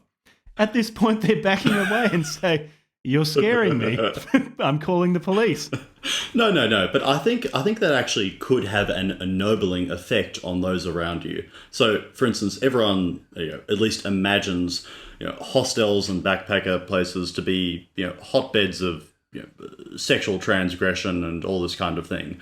But if you were to announce that to a person, or to announce that to your fellow backpackers at a hostel, they might say, "Oh, okay." And then they could, in fact, start rotating around you. The women could actually understand their place. That they would, I think, perhaps, if not themselves be spiritually transformed in their relation to you. And actually, you could have an extremely promiscuous, modern, degenerate place like a hostel in Amsterdam turned into a highly ennobled harem. That is true. You could actually... You might get a harem from that, which would be good both for you and for the women involved. Because, of course, the women involved, as I learned in Revolt Against the Modern World, would be able to... They'd learn to overcome the feminine urge to possess. And the man involved would be able to ennoble himself by developing the virile quality of not becoming physically attached to any one woman. The women would metaphysically start rotating around the central fixed polar point of the man. This is a great idea. Look, in Prague there are hostels. Maybe I'll go to one after recording this and start reading sections of Evola. I think you better. If you know it's good for you. Should. Well, that's the problem. I don't yet know which of my central tendencies is my primary tendency. Yes, but you've got to lean into the experience to find out. I mean, you're not going to get to where you're going unless you start the journey. I mean, that much must be admitted. The journey of 1,000 miles starts with a single step. I think that's Sun Tzu. I've noticed that people who desperately want to appear well-read tend to quote Sun Tzu, but I've never read Sun Tzu, No, but neither have I. it seems that they'll ascribe almost anything to Sun Tzu's Son of War. Son of War. Art of War. So that's my first Sun Tzu quote for the episode. Something about ennobling yourself by talking about Evola at youth hostels. That was Sun Tzu. That was definitely Sun Tzu. All right. Anyway, just be yourself, bro. Yeah. And through just being yourself, bro, you learn how to act beyond good and evil. That's a necessary step for the differentiated man to take on his journey to integration. Yes. To start living with one's own law as the center of your existence. But that's not all. That's not all. You've got to go beyond that. But it's a good first But wait, step. there's more. There's more practicality to come. There's more. This is the Tony Robbins book of Evola's back catalogue. This is the one where you learn how to become the best you can be, and you get practical advice. I'm just trying to imagine Evola. I wish that Tony Robbins got. I'm trying to imagine Evola giving lectures to stadia packed full of eager youths, just hanging on their every word. On his every word, and listening to YouTube compilations of the most inspiring Evolian themes. It is disappointing. There's no video of him, is there? Or is there? I don't know. I do wish that Evola lived to see our age and became a prolific lifestyle YouTuber. Yeah. Just doing live streaming himself, going in. I mean, I also wish he'd moved to America or something like that, gone to Florida. So he'd live stream himself at Walmart, just wandering around, yelling at people if they're wearing revealing clothing, if they're playing music too loudly. If he'd set up his own TikTok channel, he could have just 15-second bites of Evolian wisdom on TikTok with him dancing or something like that. That would have been good. Yes. Just so we could see behind the monocled mask of Julius Evola, to see what he was like behind closed doors. But he could have set up an OnlyFans account. I feel like the glory of his light, though, might have been overwhelming. Maybe, but still, I would have liked to see some Evolian amateur pornography. I'll search for it later on. That's something for Rule 34. I wonder if Rule 34 extends to Evola, which would have been, if there is some form of porn based around a virile man contributing his qualifying substance to the changeable telluric female nature, ordering her according to his internal law, then I'd be really That would actually pleased. be a fascinating plot arc for a porno film. It starts off and you've got some phallic man who is posturing, and then he gets absolutely cucked by a virile Evolian man.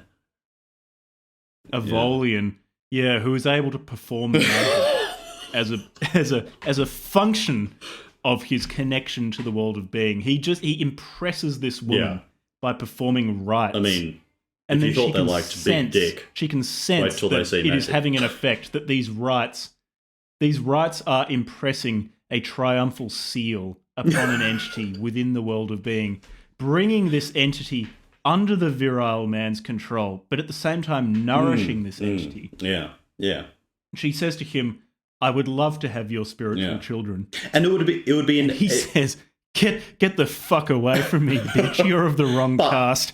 I don't want anything to do with you. The thing is, this pornography would be... He's kicked sand in her phallic man. This pornography would be equally accessible and enjoyable and, as you say, nourishing for males and females. Oh, of course. So long as it adequately demonstrates the order of things. So long as it is in some way a reflection of a porn film in the world of being, then it would be ennobling. It would be. I just had a split second where I tried to envisage what a porn film in the world of being would look like. I found myself solemnly nodding along as you were speaking, and then wait.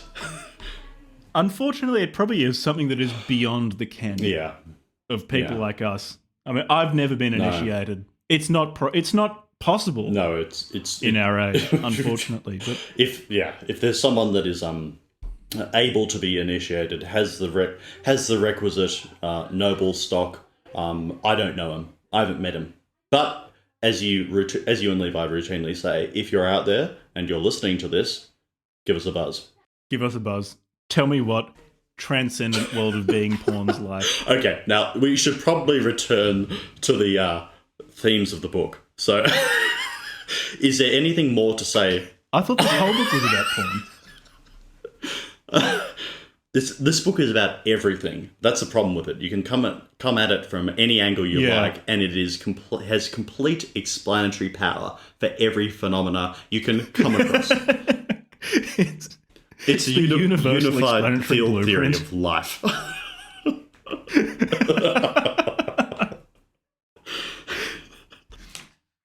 Yeah, so the next section, the transcendent dimension, is mostly him complaining about nature and talking about why nature's wrong.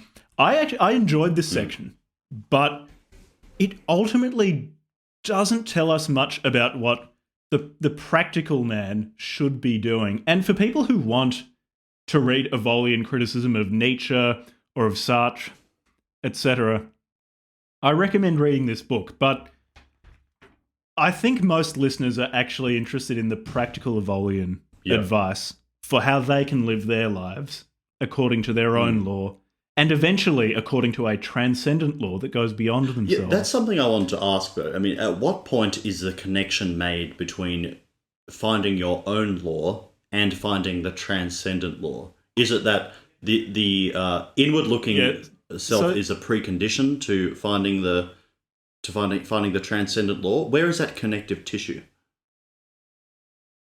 Yeah, so this is where Evola just sneaks in things that he likes and wants to be transcendent laws. So first of all, you've got to start being yourself and living according to your own law. And this is a necessary step, but not sufficient to becoming an integrated man. Once you are living according to your own law and you've left behind good and evil and this morality that exists outside of yourself, you need to have this ability to transcend. And this is one of his criticisms of nature. He sees nature as this tragic figure who was able to see beyond good and evil, which is this first stage of becoming an integrated man. But nature didn't have a link to spirituality. And I've got a quote here where he starts talking about the voltage of this frying nature. So he says, on page 51, these essential characteristics that some have already recognized in nature can be explained precisely as so many forms in which the transcendent acts and manifests. But the fact that this is not recognized and admitted as such, the fact, therefore, that this energy remains in the closed circle of immanence and of life, generates a higher voltage than the circuit can sustain. This fact, moreover, may be the true and deeper cause of the final collapse of Nietzsche the man. From a medical perspective, I'd say it was probably neurosyphilis that did him in, but I mean, maybe it was because Nietzsche had these insights. He had some inklings of transcendence, but ultimately he wasn't open to transcendence. These recognitions in him generated a higher voltage than his circuit could sustain, and that's what did him in. Yeah. So what you've got, you need to have some ability to connect to above. You need the ability to internally transcend. And this internal transcendence can come about in a few ways. Quite a bit later on in the book, Evola describes three ways that you can internally transcend. One is that you're born with an innate dignity. You're just already there. And he says, especially in these times when there's been so much spiritual race mixing, that's vanishingly unlikely. You can have received dignity, and either you can, and this is the most common way today, or the most likely way today that it could happen, where you undergo some sort of deep spiritual trauma, which leads to an ontological fracturing, which then opens you up to above. The third way is that you can have it, he calls it being grafted on, where someone initiates you, and he says, no, this can't happen because there are no organizations anymore which can do that because everything's too bad and there's been too much race mixing. It always comes back to Wait, can I ask though, how does spiritual race mixing occur as opposed to biological race mixing? Well, the beauty of Evola is that he takes things which I expect he didn't like in the first place, like, say, black people having sex with white people, and then makes up this spiritual system with which he can say, no, I'm not one of those phallic men who believes in things like biological race mixing. I have a spiritual dimension to it which elevates it. So, I mean, I can readily understand that. I can readily understand that biological race mixing would necessarily have as a concomitant spiritual race mixing, but the spiritual race mixing, I assume, can also take place on its own terms. Yes, yeah, that's. Yeah, this is as one of the Evola foremost Evola scholars in the world. I'm going to lay down some truth. I mean, this is Evolian scholarship. There's no margin for error here. No, this is my description of Evola is as precise as Evola's description of Evola. Exactly. So precise. What happens in Revolt Against the Modern World? He goes into more details. He goes into a lot of detail on the dangers of race mixing, but we all have a spiritual race. We're all of a spiritual stock, which in traditional societies corresponded to the caste that we were born into, the caste that our pre-existing soul or being chose to exist. That makes sense. Because it is one's caste in a traditional society is a reflection of the fundamental nature of one's being in the world of being. So you deserve to be there. Yeah. Because that makes sense. I'd forgotten about that. Your pre-existing soul chose it. So what happens is you've got effect in the world of becoming. Our fallen material plane are these expressions of the world of being in people, what appear to be individuals, and so naturally, one will biologically, racially correspond to the spiritual race.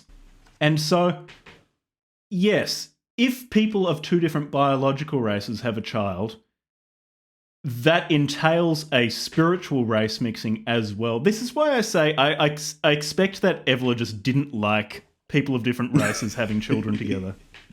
But said, no, don't worry. It's not because I don't like black people. It's because actually their blackness is a reflection of a spiritual stock in the world of being that I don't want mixed with the Hyperborean stocks.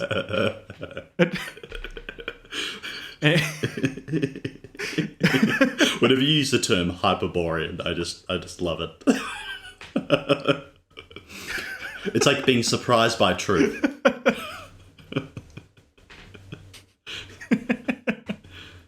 Yeah, it's a testament to the fundamental, indissoluble, immaterial truth of these claims that when you hear of them, you immediately you're compelled to agree. Your being compels you to agree. It's not a feeling of discovery, but of rediscovery, that you always knew the truth behind the danger of spiritually mixing metaphysical racial stocks and lead to disasters like the sinking of Atlantis. I always wondered what caused it. Now I know. I've always wondered. I mean, I have my monthly snorkeling trips where I try to find Atlantis, and whenever I'm out there in the ocean, just paddling away with my snorkel and goggles on, I wonder to myself, what caused Atlantis to sink? But then I read Revolt Against the Modern World, and Voila. I did discover the answer. Voila. All right, return us to the themes. Anyway, yeah, so... Okay, which chapter were we? So we skipped a chapter where he discusses nature, which is interesting, but ultimately not practical for our audience. Yeah. Audience, we are bringing to you the most practical nuggets of wisdom from an overwhelmingly practical book. We're distilling these things into a short, digestible podcast format. It's like an executive summary. Which is probably going to take like... Yeah. I mean, this is written for the intellectual elite, for people who work at McKinsey and will tell you that they work at McKinsey, people who work at Bain and will proudly, within 15 seconds of talking to you, tell you that they work at Bain.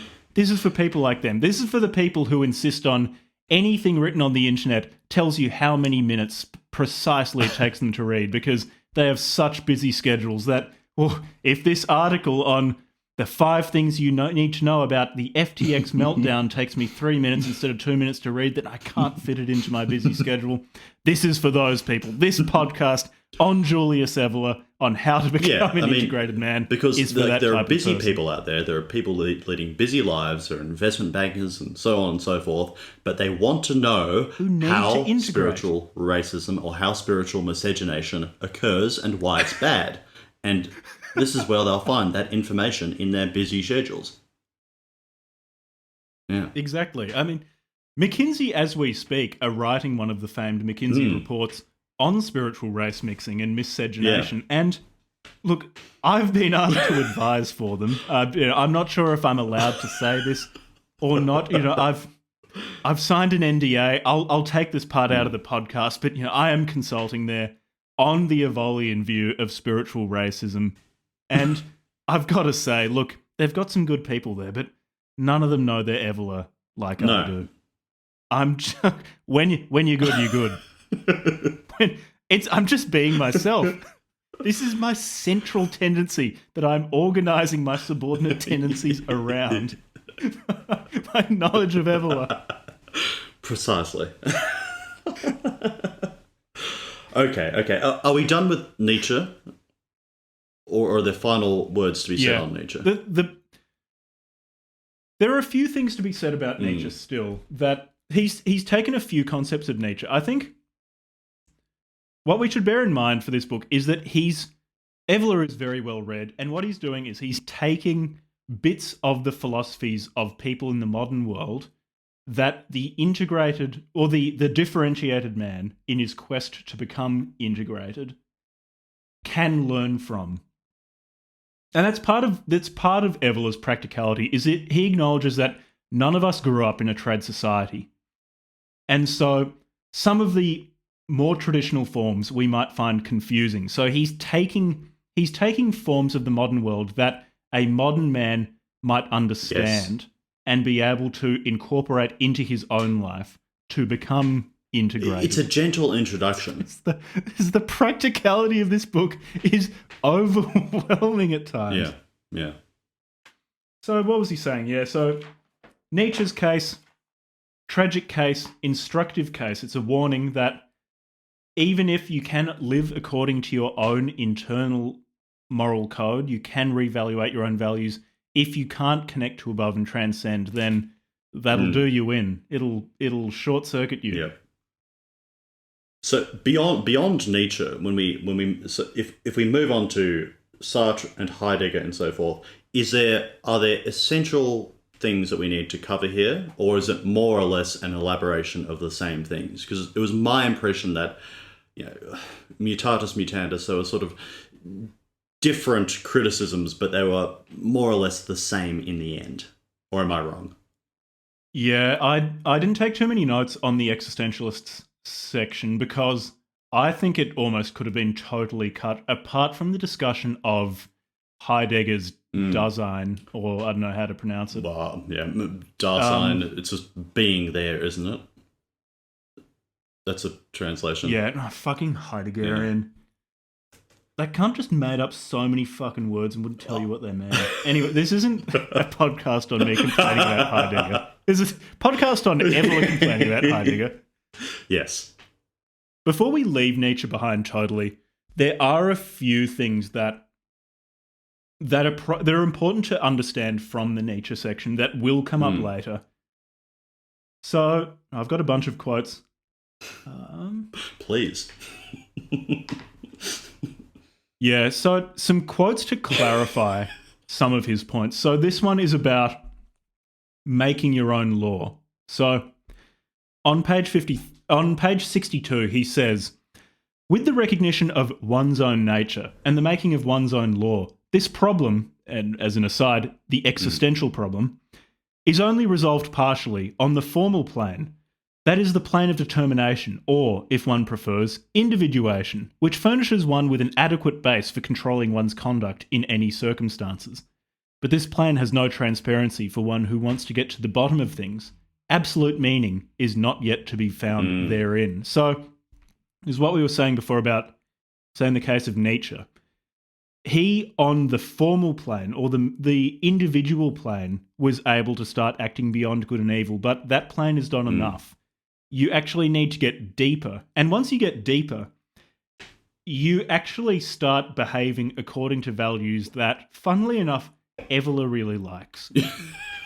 It's astonishing, actually, how these things coincide. As luck would have it. It's a coincidence, but a happy coincidence.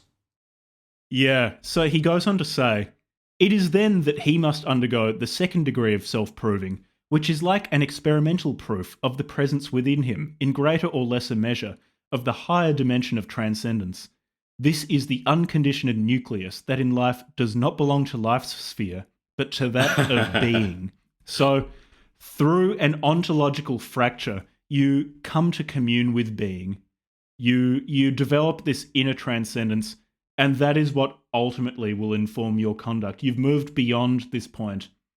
You're still beyond good and evil. You've just gone even further. You're really beyond. You've gone so far beyond good and evil that you hit Julius Evola's preconceived notions of how a person should behave. Which, I mean, it's this beautiful circularity. Well, I mean, it's tautological in the way that all the best and most accurate and most useful theories are. I mean, 2 + 2 = 4. It's like that. 1 + 1 plus 1 + 1 equals 1 + 1 plus 1 + 1. It's just true. Equals whatever Evola says it equals. Yes. Continue. I would also like to point out, and this is important practical advice, that so reaching this stage of making one's own law, but not getting to the stage of acting according to a transcendent law with its nature rooted in being, you can get to the point that Nietzsche got to, where it burned him out. His body couldn't handle this tension.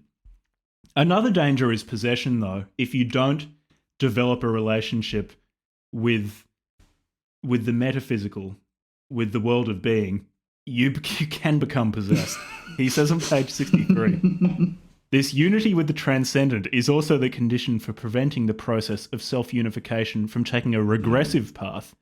There is, in fact, a possibility of a pathological unification of the being from below, as in the case of an elementary passion that takes over the whole person, organising all his faculties to its own ends. Cases of fanaticism and possession are no different in kind. And I see this to be, so this is a reference again to Revolt Against the Modern World, where people who are not born of a high stock, which is everyone today, are expressions of a demonic totem, or a collection of demonic totems in the world of being. And if someone becomes degraded to a great degree, this demonic totem can start almost living through them, with their body as an avatar of that demonic totem. And I can only see this as referring to that. If anyone listening, though, actually knows what they're talking about with respect to Evola, please let me know if my pet Evola theories are incorrect. Fellow Evola scholars. Yeah, just don't let McKinsey know, because they're paying me a lot of money to consult on Evola, and I don't want that money to stop. I'm still riding that gravy train. It's the practical applications of Evola knowledge. Yes. Anyway. Anyway. Yes. Yeah, so you've got to ascend once you've reached this stage of living according to your own law. You have to ascend through an extreme event. Oftentimes, doesn't have to be an extreme event, but it often is some sort of event that leads to a spiritual trauma and an ontological rupture, and you break through, like when you huff a lot of DMT and you just smash through. That's not what Evola meant at all. Actually, that is completely specious comparison. A crude but instructive analogy. Again, this is practical. Exactly. You mentioned before how the differentiated man on his way to becoming integrated acts according to not so much what good and evil, these silly concepts would have him believe. He doesn't orient himself based on these, but more based on what is right and wrong. And once someone is fully integrated, once they have insight into the world of being, then they achieve this incredible freedom where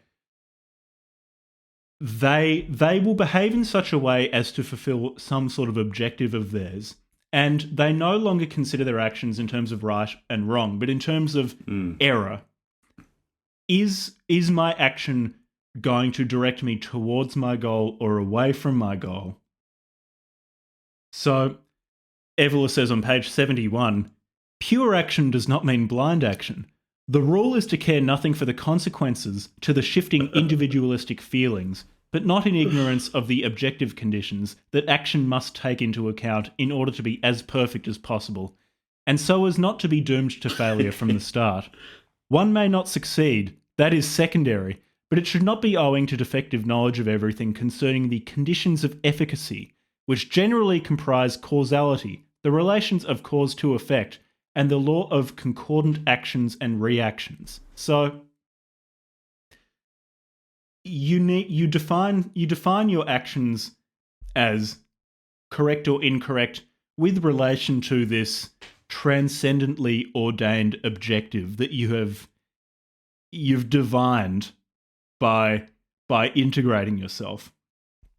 This gives you real freedom. So he says, by analogy, if someone is intending to make a risky alpine climb or a flight once he has heard a forecast of bad weather, he may either abandon or pursue it. In the latter case, he accepts the risk from the start, but the freedom remains. No moral factor comes into play. And this is quite important in understanding Evola's view of how you should behave if you're the integrated man. You can see how things in the world of being are going to be affected by your actions. And so even if some harm will come to your physical body if you take a certain course of action, you can choose or not choose to take that course of action. And whether harm comes to your physical body or not is a risk that you've taken into account. You are still free because ultimately you don't care so much what happens. Yes, because it's not that we entirely do away with the ideas of something feeling positive or negative. It's just that they should not guide the action as a motive force. Because he says on page 73, if we assume that the being has reached a high grade of unification, everything resembling an inner sanction can be interpreted in the same terms. Positive feelings will arise in the case of one line of action, negative in the case of an opposite line, thus conforming to good or evil according to their meanings in a certain society, a certain social stratum, a certain civilization, and a certain epoch. Apart from purely external and social reactions, a man may suffer, feel remorse, guilt, or shame when he acts contrary to the tendency that still prevails in his depths, for the ordinary man nearly always through hereditary and social conditioning active in his subconscious, and which has only apparently been silenced by other tendencies and by the dictate of the physical I. Yeah. And he calls this invulnerability. Yep. when you just act. You act according to whatever objective function you've derived from the world of being. You are acting with invulnerability insofar as you cannot be swayed from your path because you've transcended those sorts of things. And what else do we have from Nietzsche? Nietzsche's comparison of the Dionysian and Apollonian aspects from The Birth of Tragedy. Yeah. Surprise, surprise, Evola doesn't totally agree with it.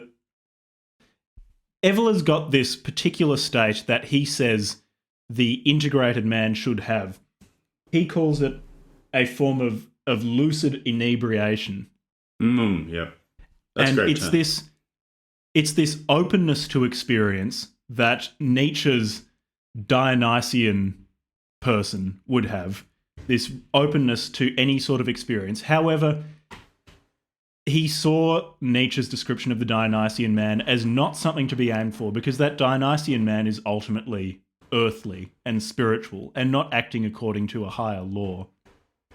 He identifies that with the Apollonian, and so he talks about Apollonian Dionysianism. On page 76, he says, a special state of lucid inebriation that is connected with this entire orientation and is absolutely essential for the type of man under consideration, because it takes the place of that animation that, given a different world, he would receive from an environment formed by tradition, thus filled with meaning, or else from the sub-intellectual adhesion to emotion and impulses at the vital base of existence, in pure bios. So, an openness to experience that transforms all experience, even seemingly mundane experience, into some sort of right. It transforms it into this apprehension of being that acts to nourish the integrated man.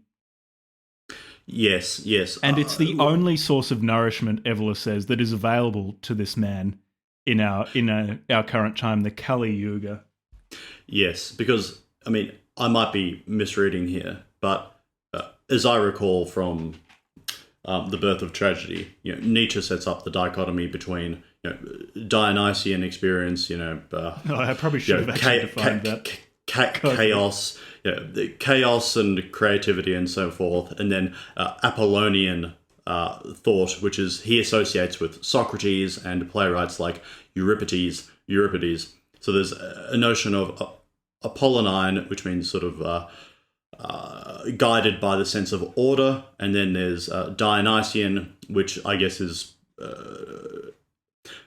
denoted by a sense of openness, chaos, creativity, things that have not previously existed. So I think what Evola might say is that Nietzsche he chooses the opposite side to what we have traditionally, the side that Western civilization has traditionally taken. Nietzsche would say we've been trapped in an Apollinine or an Apollonian Socratic emphasis on order, and he's turning the tables and putting the emphasis on the Dionysian aspect of chaos and creativity and contingency. But I think Evola is saying, no, you're still trapped in the prison of a dichotomy, and he, with his idea of lucid inebriation, is able to find that which connects these two spheres. Yeah. It ties into how... So he talks about how you should act as being twofold. So your actions should be at once what he describes as action without desire. So you're acting without regard for the consequences of an action in the material plane or the plane of becoming. And we talked about this before, how what you should be doing is acting in such a way as to fulfill whatever objective has been ordained by the world of being, without worrying about what happens in the world of becoming. And that's action without desire. So you're not actually desiring anything. Instead, you're acting in the only almost the only possible way for an integrated man to act Yep. in the correct way. And then there's action without acting, which is where you act in such a way that this action comes from your transcendent being, and therefore it doesn't alter the character of your being, because it is simply an expression of your being. Is your being itself, which thereby doesn't change itself. And look, that's the practical advice for how you should act. God, we're only halfway through the book, and yet we've got so much practical advice already. I think it might make my head explode. I'm feeling very practical right now. We can mostly let's just skip most of the existentialist stuff, 'cause I really don't think So this section, part 3, the dead end of existentialism, doesn't need to be in the book. It should have been edited out. It is a dead end. This is him complaining about the existentialists, which fine. I mean, that's all good. I don't like reading French writing much either, but of French and German. I mean, Heidegger is maybe the most impenetrable, and largely because of he's impenetrable, and mostly it seems like because he just won't tell you what he's thinking. It kind of defeats the purpose of him writing anything down. This is a circuitous way of me saying that the bits on Heidegger become more relevant later in the book, and we should probably very briefly touch on them. But apart from those, I think we can just ignore the existentialist chapter, because it doesn't actually offer much practical advice for how the practical prospective tiger rider should behave. It just makes criticisms of the existentialists. Yeah, so I think one important thing is Heidegger's posture towards death, which I don't really understand, because I've read only, perfunctorily in Heidegger and the odd secondary source introduction.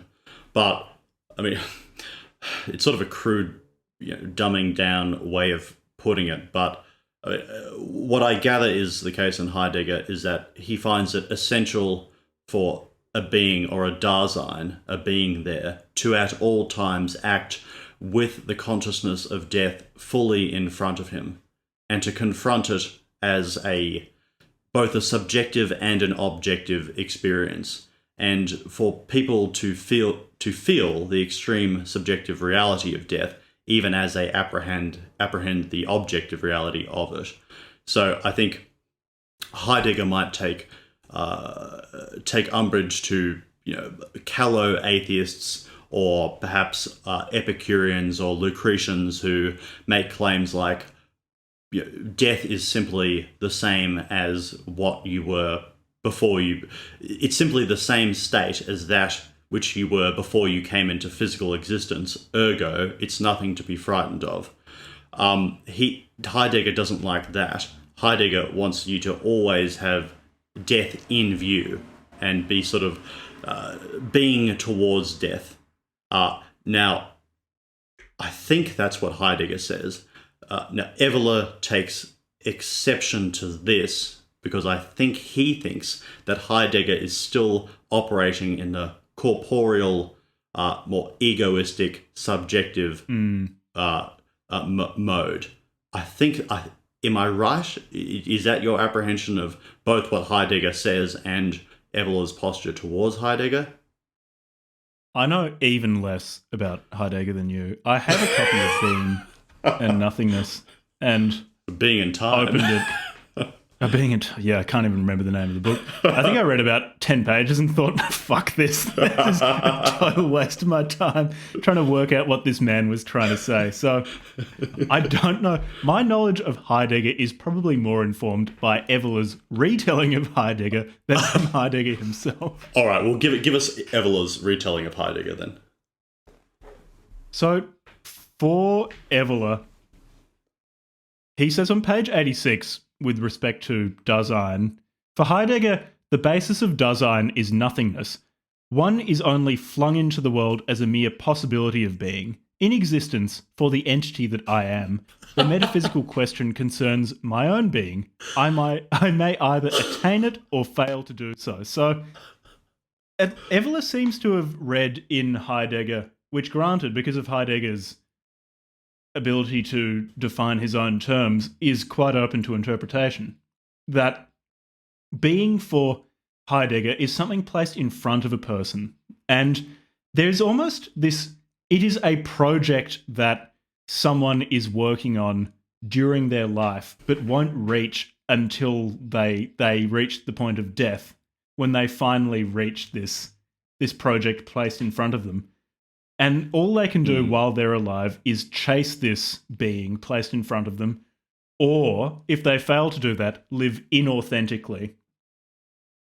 And living inauthentically is, at least as far as I understand it, living according to societal conventions, being tied up in the mundanity of everyday life, rather than chasing after your being placed in front of you.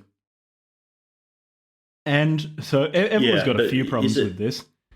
One, being is a transcendent dimension that is not something you chase. It is something that you cultivate within yourself, at least in the modern world, when you're not integrated into a traditional society, which can give that meaning to you.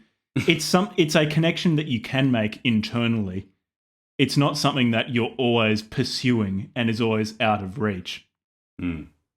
As well as this, he says that by introducing this concept of your being as something placed in front of you that you're pursuing, Heidegger is implying that there is some sort of pre-existing sense given to your life, but won't say where it's coming from or why it is the case. Now, Evola, I don't know if this is any better. Evola just says that, well, obviously this project is ordained by the world of being. So Evola in some sense answers that question, but completely arbitrarily. I also don't know if he's reading Heidegger correctly, because I don't really know much about Heidegger. But that's why people listen to this podcast, because we're experts on these topics. For a scrupulous analysis. Highly educational.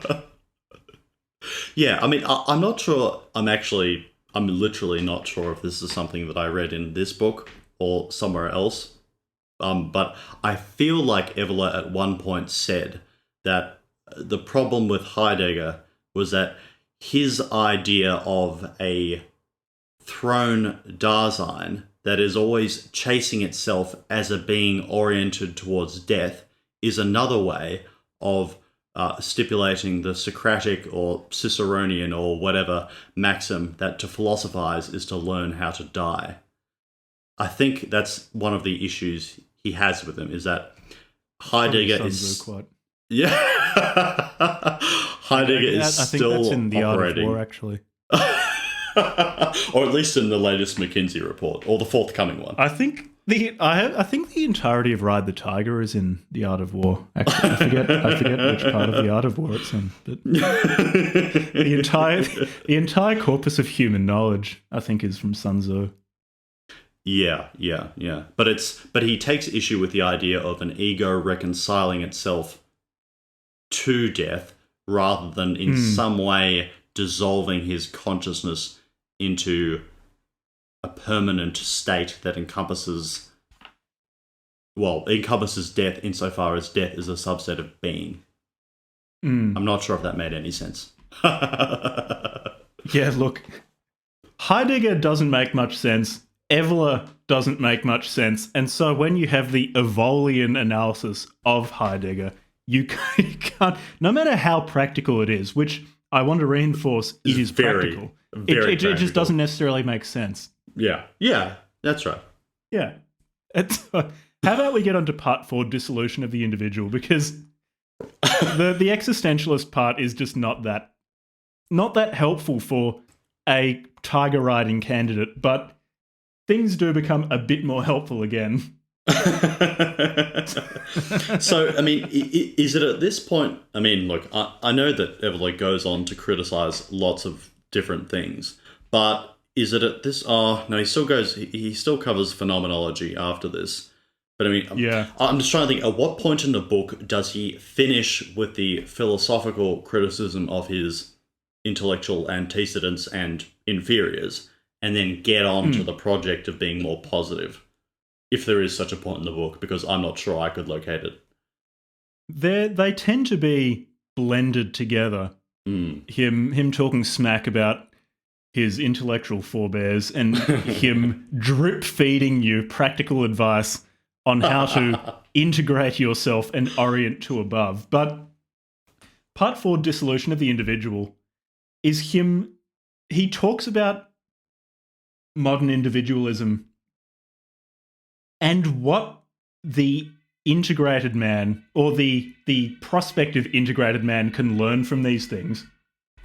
And he starts out by saying that a lot of people today, the book, I think this book was published in 61, written in 1960. So in the 60s, there was a crisis of individualism, which he said that is just a bourgeois problem, because individualism itself is a silly bourgeois concept. Yep. And look, a tiger rider doesn't have time for that, because the tiger rider understands what individualism is. He says on page 107, one of the principal and most apparent aspects of modern decadence refers, in fact, to... I just love how he always says, I love the audacity of "in fact," or as a consequence of the previous. Of individualism as a consequence of the collapse and destruction of the former organic and traditionally hierarchical structures, which have been replaced primarily by the atomic multiplicity of individuals in the world of quantity, that is to say, the masses. So, individualism really is just a byproduct of the atomization of our society, that we no longer have this unmoving center that serves a polar and pontifical function linking to the world of being. So, we're dissolving into individuals.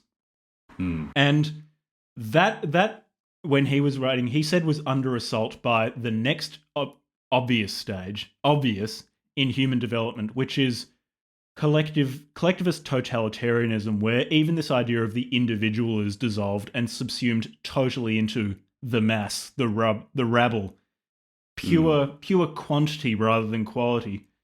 And so the crisis of individualism really was, in his telling, the transfer from a largely bourgeois world to a communist or totalitarian world. He also he makes this distinction between an individual and a person. And yes, yeah. An individual is this abstract or formless being with no inherent sense of hierarchy that's closed to above. Yeah. And a person, on the other hand, is, so he says it's related to persona, which was a mask worn by traditional actors, and this mask is non-individual. Different entities can put on this mask and assume a persona, assume a personhood, as implied by this mask, and it shapes the being of the wearer, and it's open to above. Yeah, absolutely, yeah. Because absolutely, this is perfect truth. But I mean, he summarizes it all quite neatly on page 111. And forgive me for the long, spray of Evola here. But he says, 2 concepts of impersonality exist, related through analogy and at the same time through opposition. On the personal level, one is inferior, the other superior. One has for a limit the individual, in the formlessness of a numerical and undifferentiated unity that through multiplication produces the anonymous mass. The other is the culmination typical of a sovereign being, the absolute person. The absolute person. That's who I want to be. Absolute. Yeah, and so when you are open to above, you assume personhood, or you assume personahood, in that you wear these masks which shape your being in, I'm not sure if it's an intentional or an unintentional way. If once you are integrated, you assume a persona, or whether you voluntarily assume a persona or whether it's just bestowed upon you by the world of being. But whatever the case, you cease to be an individual without hierarchy and instead become a person. Yep. And well, should I let Evola speak from his own mouth, because this is to give some context to what is the absolute person. He follows on from my previous quote by saying, the latter possibility, that of the absolute person, rests on a foundation of active anonymity that appears in traditional civilizations, defining a position opposed to every activity, creativity, or affirmation based merely on the I, and the aforementioned conversion, apparently paradoxical, of the person into an impersonal being makes itself known in the fact that a grandeur of the personality indeed exists, in which the work is more visible than the creator, the objective more than the subjective, where in the human field something is reflected of that nudity and purity that belongs to the grand forces of nature, in history, art, politics, spiritual disciplines, and in all the degrees of existence. One could speak of a civilization of anonymous heroes, but the style of anonymity is also realized in the speculative domain, where it goes without saying that what is thought according to the truth cannot be signed with the name of the individual.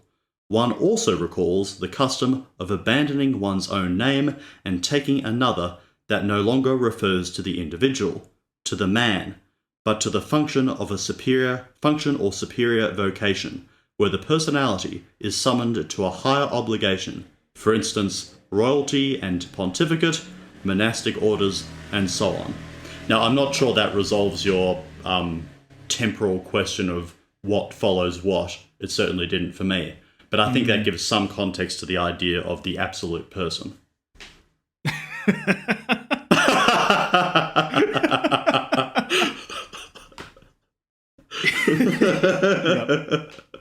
Yep. Got it. Yep. Actually, the next... So I think he is saying that the tiger riding candidate should be trying to cultivate an element of anonymity, but it needs to be the right anonymity, because there are two types. There's this one type of anonymity which is living as an individual subsumed in the mass, this standardized, flat, uniform anonymity. Or you can live the anonymous life of a trad man, an expression of the world of being, wearing a persona, this mask which is given by the world of being, which is supra-individual. Indeed, yep. So I guess that's the TLDR, that's the practical message to take away from this chapter. That's the nugget of actionable wisdom. It's if you are to subsume your ego, it ought to be through a royal, pontifical, or monastic order. That's exactly what I've put in my McKinsey report about how to live as the Evolian man in the Kali Yuga. That you need to cultivate this persona-based form of anonymity, and just they love me there. They said, Jack, thank you for clarifying this. McKinsey serves differentiated men the world over, and all they need is some practical advice to integrate. And that's you, Jack. You are the one dispensing with actionable advice. Integrated man of being consultant.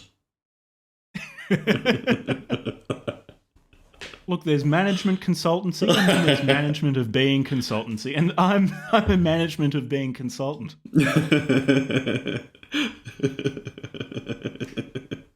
Fuck. That's my review of this book.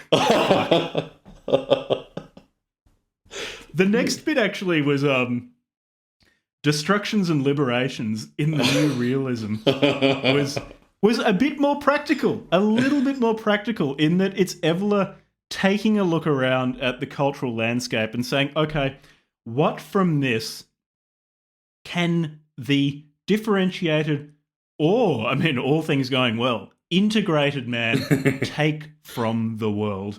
He starts off by quoting Ernst Junger, which, look, of course he did. Wait. Can you explain for me and the audience who Ernst Junger was? Because I just don't know.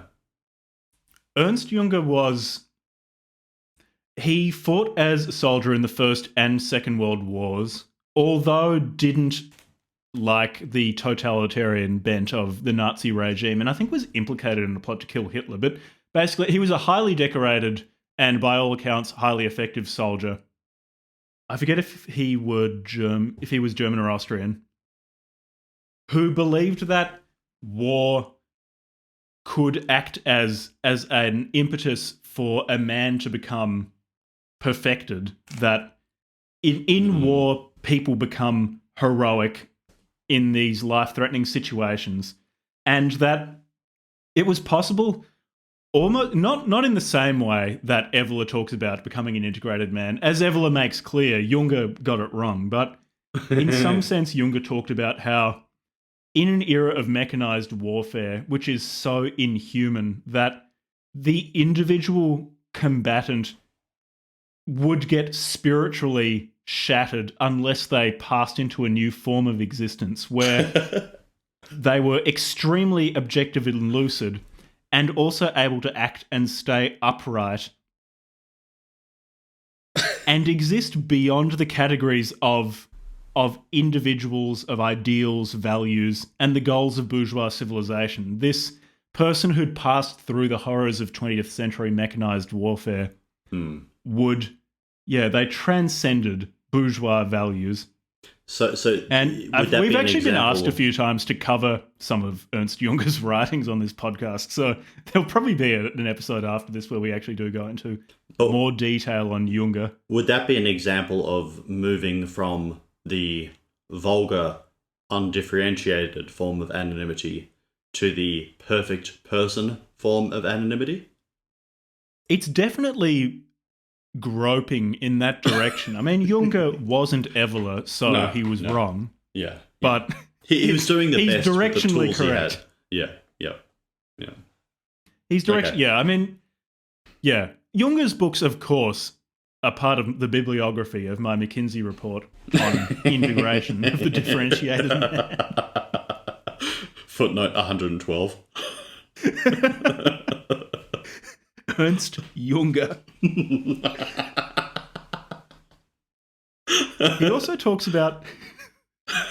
Evola actually has this... So, reading Evola's got the ability to look at anything and see symbolism in it. It's an amazing ability that was actually relatively restrained in this book, but I had Vietnam flashbacks to Rebel Against the Modern World when I read this quote on page 115. Some have spoken of a metaphysics of the machine and of new archetypes heralded in the perfect functional forms of our time. If this is meaningless on the prosaic plane of everyday modern reality, it may have meaning on its own symbolic plane, where one certainly does not envisage mechanization, rationalization, and utility, but rather the value of form and the love of form. Here the style of objectivity should not be confused with that of disanimation, but can be taken along the lines already mentioned of impersonal perfection in every work.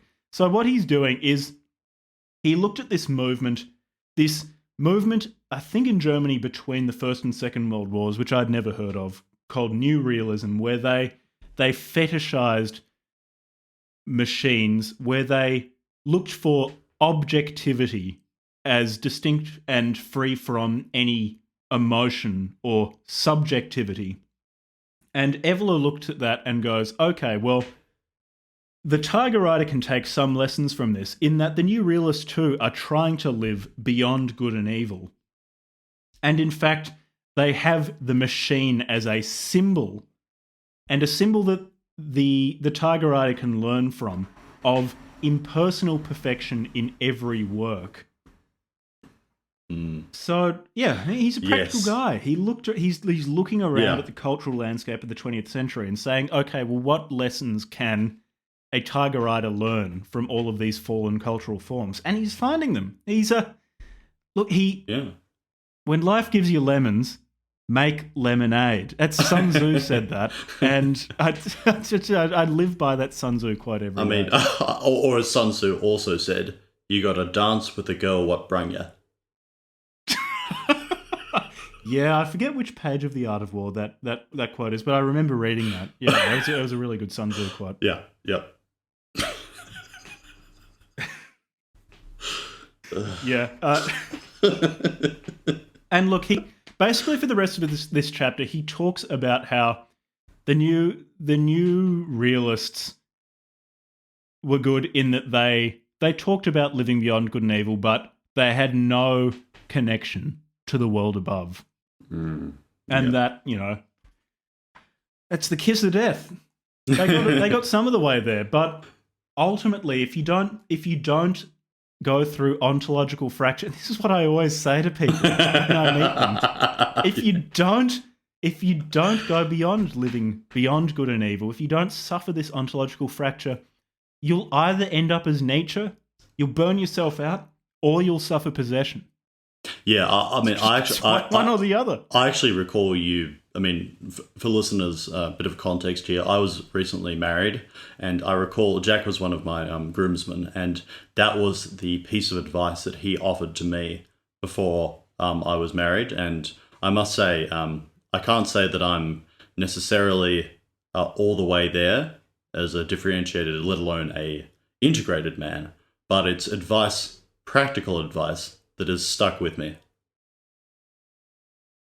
Exactly. People still fondly remember my drunken speech where I described the need for your wife to circle around you as Edward the virile, unmoving centre, and she would act as the waters, as the changeable telluric feminine nature to be shaped by your virile law. And I think people really liked that. They liked it enough that they didn't speak to me again. I just think they're still processing these Evolian truths. Which actually, I mean, we have talked about using Evola as a self-help guru, but I think there would also be an associated industry for marriage celebrants that enact the Evolian rites. Don't you think? Maybe that's what we should do. I mean, be the change you want to see in the world. Sun Tzu said that, and that was such a good part of The Art of War. Do you pledge to tame her chaotic, telluric, feminine being till death do you part? I do. I do. Yeah. But, I mean, we should define what the I... This is when you grab the microphone from the celebrant and have a lengthy discussion on the nature of I, and that your I comes from the place of being. Yes. Yeah. Okay, what's the next part? The animal idea, the sentiment of nature. Oh man, I remember he's got this great quote on The Modern World of how the integrated man can use the concept of speed as a symbol. On page 121, this is peak Evola. He says, like the machine itself, some situations of speed in the technologized world can have a virtual, symbolic, and realizable dimension, often involving risk. The greater the speed, the more it requires a superior lucidity, bringing into play a higher type of calmness and internal immobility. In this context, the intoxication of speed can even change its nature. It can pass from one plane to another and have some traits in common with the type of intoxication of which I have spoken, describing the state of integrated Dionysusm. If this were the proper place, I could develop this thing much further. This is practical. practical. I mean, This is what practicality looks like. no, I mean, now, okay. Speaking of intoxication, I am quite intoxicated, so I don't really understand that. Jack, could you give us a dumbed-down version for your inebriated interlocutor? So, Evola in this chapter 2 is looking through what sort of things from our technological society the integrated or differentiated man can take. And Evola's saying, okay, so what are the characteristics of a differentiated or integrated man? Well, they have an incredible amount of control over their own passions and over themselves because they are acting purely from being. And in the case of speed, if the integrated man should not be given a driver's license, because what Evola seems to be saying is driving at extremely high speeds. If you're doing 210 kilometers an hour driving on the wrong way down the Eastern Freeway, then that requires a great deal of self-control. And the faster you're going, the more you have to control yourself, the greater lucidity you need. And this combines the Dionysian and Apollonian natures. The Dionysian intoxication with this sense of speed, this openness to this raw experience, but the Apollonian centeredness, the ability to control yourself and remain lucid in the face of this experience. So, but I mean, I don't know this is about Evolian practicality. I don't know about Drive you. over but, the speed limit. I mean, I often drive while inebriated, but when I'm pulled over, I offer the absolutely, watertight excuse that I'm driving in a state of lucid inebriation. And then the cops let me off. Yeah, Practical. exactly. Instead of writing you a ticket, they just hand you a copy of Ride the Tiger. The police car just has stacks of copies of Ride the Tiger in the back seat. Just pop the boot. Yes. Okay. It's quite interesting, actually. So what Evola does here is he talks about how in the past we there were a few ways for someone to achieve an ascetic existence, and by doing so, attach themselves or come into communion with the world above. And they could do this in a few ways. One was nomadicism, so they wander around and don't attach themselves to any one place. Another was isolation. They would go and live as a hermit, away from other people. And Evola, ever the practical man, looks at our technological society and goes, well, actually both of these things are being achieved, but in ways that you wouldn't expect. So being a nomad, we are so deracinated where we've had so many of our fundamental beliefs pulled out from under us by the death of God. And additionally, we're able to travel so easily that by flying to Bali from Melbourne, on Jetstar or something, a cheap flight, we can achieve in some way nomadicism. We can be nomads because of how the world works today. As well as that, in huge cities, we do achieve a level of anonymity. You're almost like a hermit living in the cave with the anonymity of a very large city.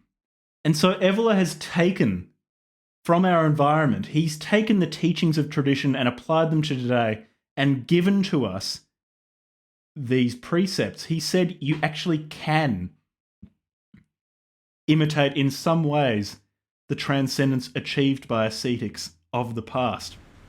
It's incredible. Amazing. Yeah, that's actually really useful. That's actually really useful. He says, on page 121, in a large city, in mass society, among the almost unreal swarming of faceless beings, an essential sense of isolation or of detachment often occurs naturally, perhaps even more than in the solitude of moors and mountains. What I have hinted at concerning recent technology that annihilates distances and the planetary spread of today's horizons feeds inner detachment, superiority, calm transcendence. While acting and moving in the vast world, one finds oneself everywhere, and yet at home nowhere. Theresa May, in her Citizens of Nowhere speech, I do recall her holding up a copy of Ride the Tiger and slamming it on the lectern over and over again. I have a feeling she might have been channeling this particular part of Evola. Yeah, I mean, in the same way that Margaret Thatcher was reputed to have pulled out a copy of The Constitution of Liberty by Friedrich Hayek and banged it on the lectern or whatever and said, "This is what we believe." I'm pretty sure Theresa May did exactly the same thing with Cavalcare El Tigre. She is a notorious Evolian. Yeah. Notorious. It's excited much comment. Yeah. The another really good part of this chapter. So a lot of this chapter is him complaining about this bourgeois reaction to technological society of a return to nature. And as anyone who knows Evola will be able to tell you, that returning to nature is a huge red flag for Evola. Because he sees it as not as a return to a prouder time, but a regression and degeneration to an earthly, telluric, or a lunar, feminine quality to something even more undifferentiated. Yeah. He doesn't like that at all. Like, say, Thoreau or something doing a Walden, Evola would see that as pure degeneracy. Mm. And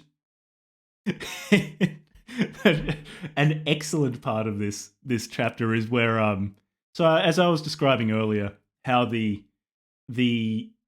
prospective tiger rider can take modern transportation technology, the ability to get from one place to another easily, and use that to perfect themselves, to cultivate almost a nomadicism.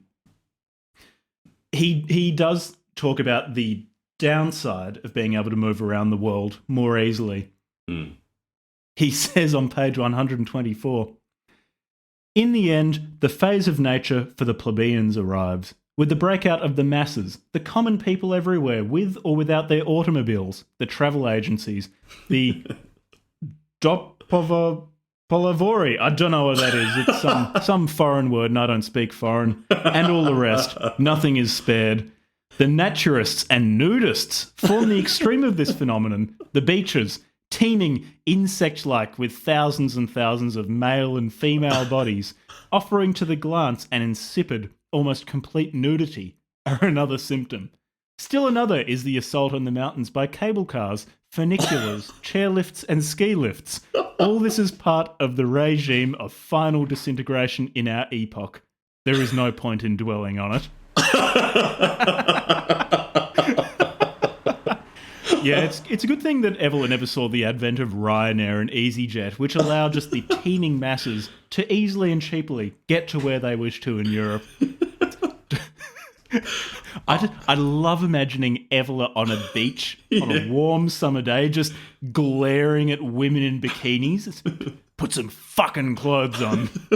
You can imagine him just spitting at them. I think it's part of the charm of this book is when he does lapse, or at least bend down to grasp the ordinary and the everyday. Like the discussion of cable cars is quite charming, I find. He does say, though, there is something that... no. I wouldn't say there's something from bourgeois naturalism that the tiger rider can derive, but he does talk about how the integrated man should relate to nature. Mm. He says, and it's actually consistent with the living beyond good and evil mindset. He says on page 125, "For this human type, there can be no landscape more beautiful than another, but some landscapes can be more distant, boundless, calm, cool, harsh, and primordial than the others.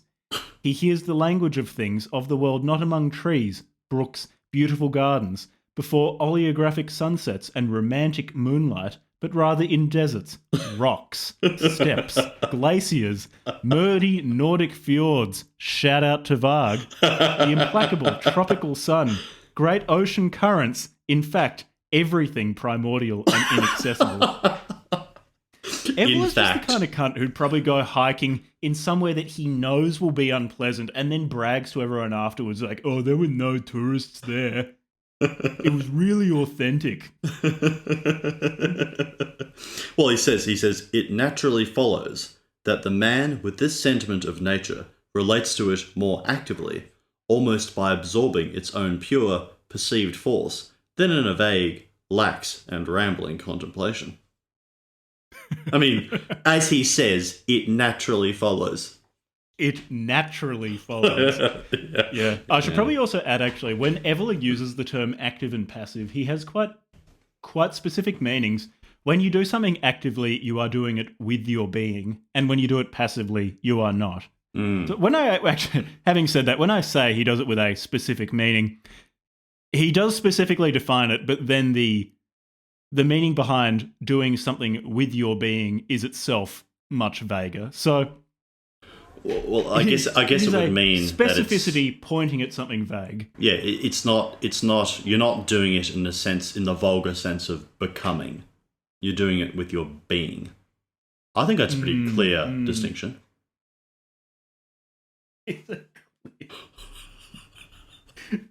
Yeah, I get into the more fun bit of the book where he talks more about like the world around him. The book gets more and more amusing from now on. It was amusing in a high-minded, intellectual sense before, in his wacky interpretation of Nietzsche, but now it's him complaining about women in bikinis, which appeals to me much more. And where are we up? Oh, next bit's of the bit where he talks about science. This is really good. Oh, yeah. Oh, okay. So surprise. We're moving kind of misses the point. To the bit on the procedures of modern science. Okay. I mean, I think I alluded to this earlier. When I mentioned that he's very concerned about the abstract reduction of things to numbers, because I think that is an operation in the world of becoming, not in the world of being.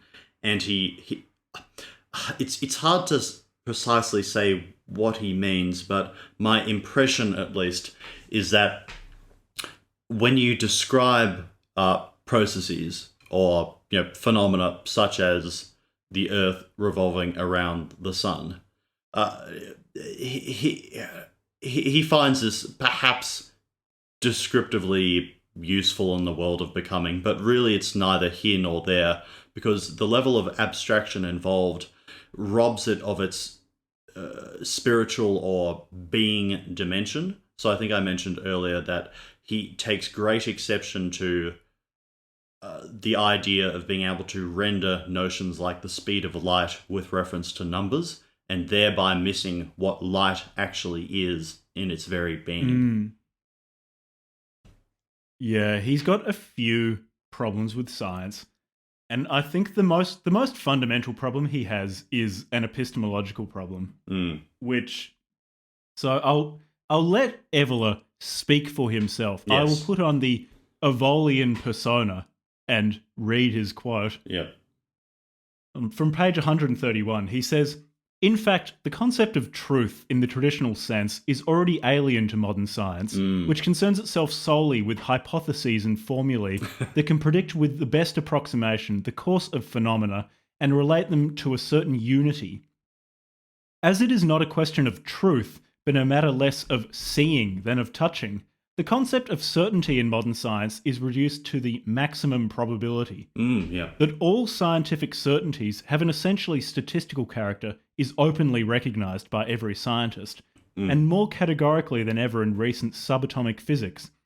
The system of science resembles a net that draws ever tighter around a something that, in itself, remains incomprehensible, with the sole intention of subduing it for practical ends."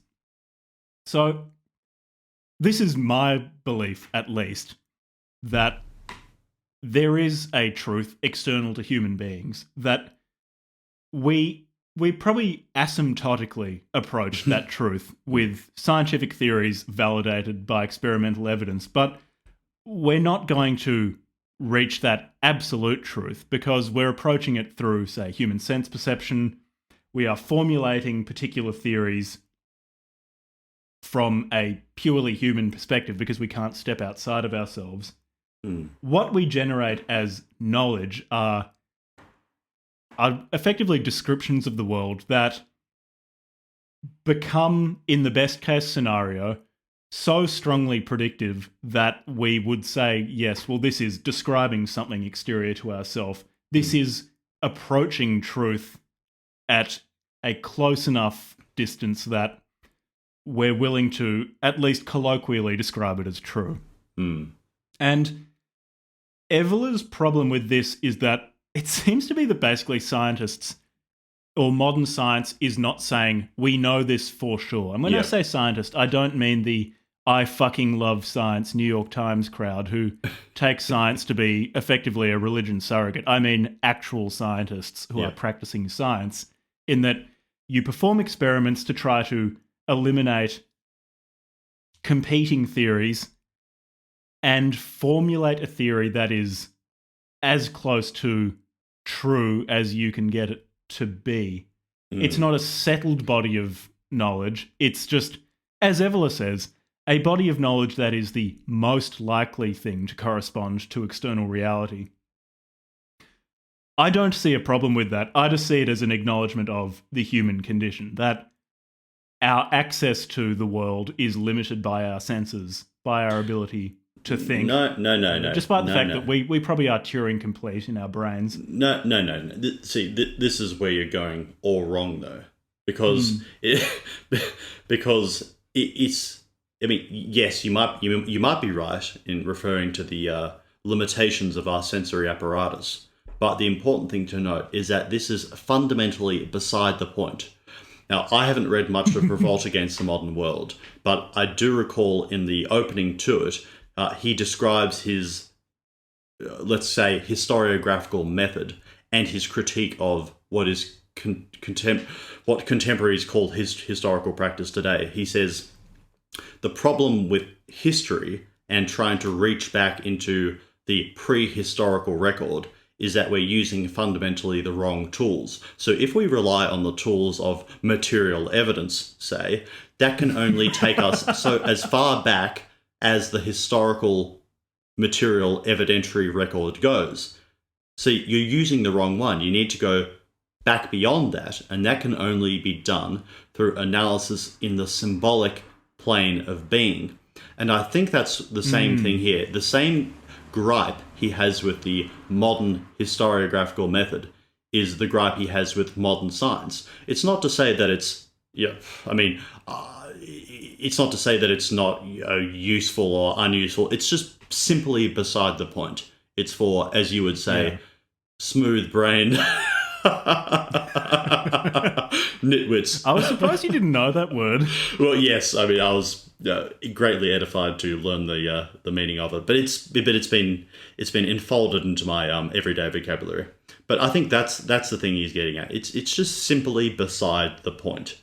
It's not more true, less true, approximately true. The scientific method is just not where you want to be spending your time. If you're doing that, you're wasting your time. Get a life.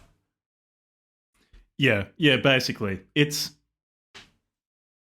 He does seem to get quite angry though. And when I say quite angry, the sections on science are long.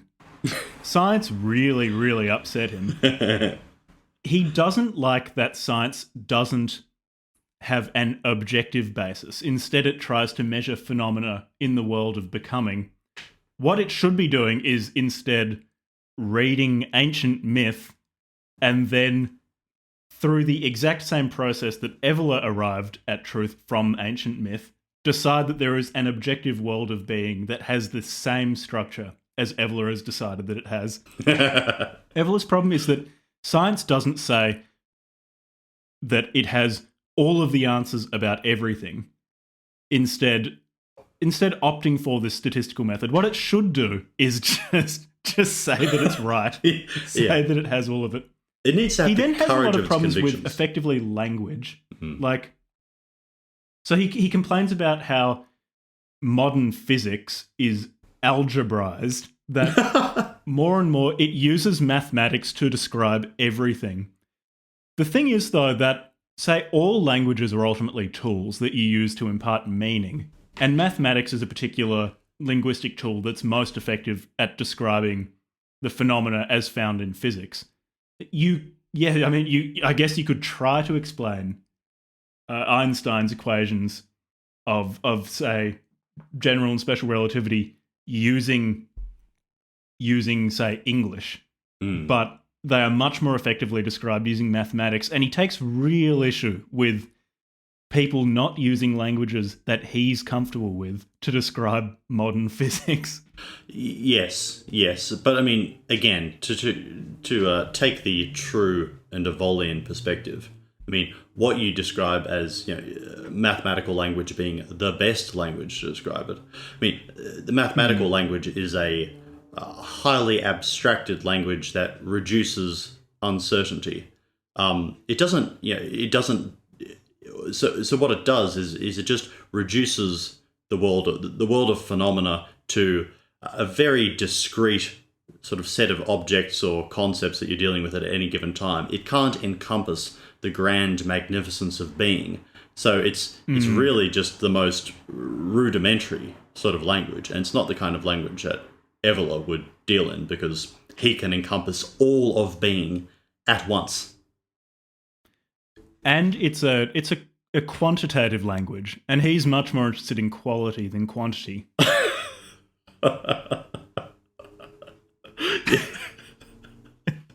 Yeah. He's got in his. I mean, no. Who wouldn't be in favour of quality over quantity? I mean, I want a quality language. Only a degenerate democrat. Yeah, absolutely. Someone who believes in democracy would believe in that sort of thing. But if you believe in a world ordered according to the world of being, with a strong caste system and powerful hierarchies, then no, you would want a language that deals in quality rather than quantity. Yeah. It's again analogous to the difference between the vulgar, undifferentiated individual and the ultimate person. You need to use the language that encompasses the qualitative being. You need a language that gets at what you really need to know, and science doesn't do that. Mathematics doesn't do that. It can't get at what you really need to know, which is in the realm of being. Yeah. He's got this good quote on page 138 about the mindset of someone under the influence of science. This is in the chapter Covering Up Nature Phenomenology, where he says, what, for example, could the symbol of the sunset of a dynasty, like the Japanese, mean to him when he knows scientifically what the sun is? Merely a star, at which one can even fire missiles. Just that jump. Just Evolian I can shoot free a bomb association. I like this, that if you think scientifically, you can no longer understand things metaphorically. It's either or. You can only have one or the other. Yeah, I think you're fucked then, Jack. I'm fucked. Or at least you've got a long journey back. You've been down the wrong road. I mean, I guess that's the thing. Luckily, you read this book, or you read Evola at this point in time. You could have read it later in your life, at which point the journey back would have been longer. But at least now you can start retracing your steps and get back on the Evolian road eventually. It's not going to be easy, but you'll be able to do it. This is part of my rehabilitation process. Yeah, that's right. Actually, here's a quote. Here's something that I agreed with Evola on. He says, it is hardly worth mentioning the absurdity or the disarming naivety of that modern social ideology that makes science a sort of substitute for religion, giving it the task of showing man the way to happiness and progress and sending him on that way. So there's something. There's a place where we agree. Yeah. Okay. But so lest we dwell too long on the I don't know, the perfect truth of Evola's critique of the scientific method and science in general. What is there anything else we need to focus on his critique of science, or have we really covered it?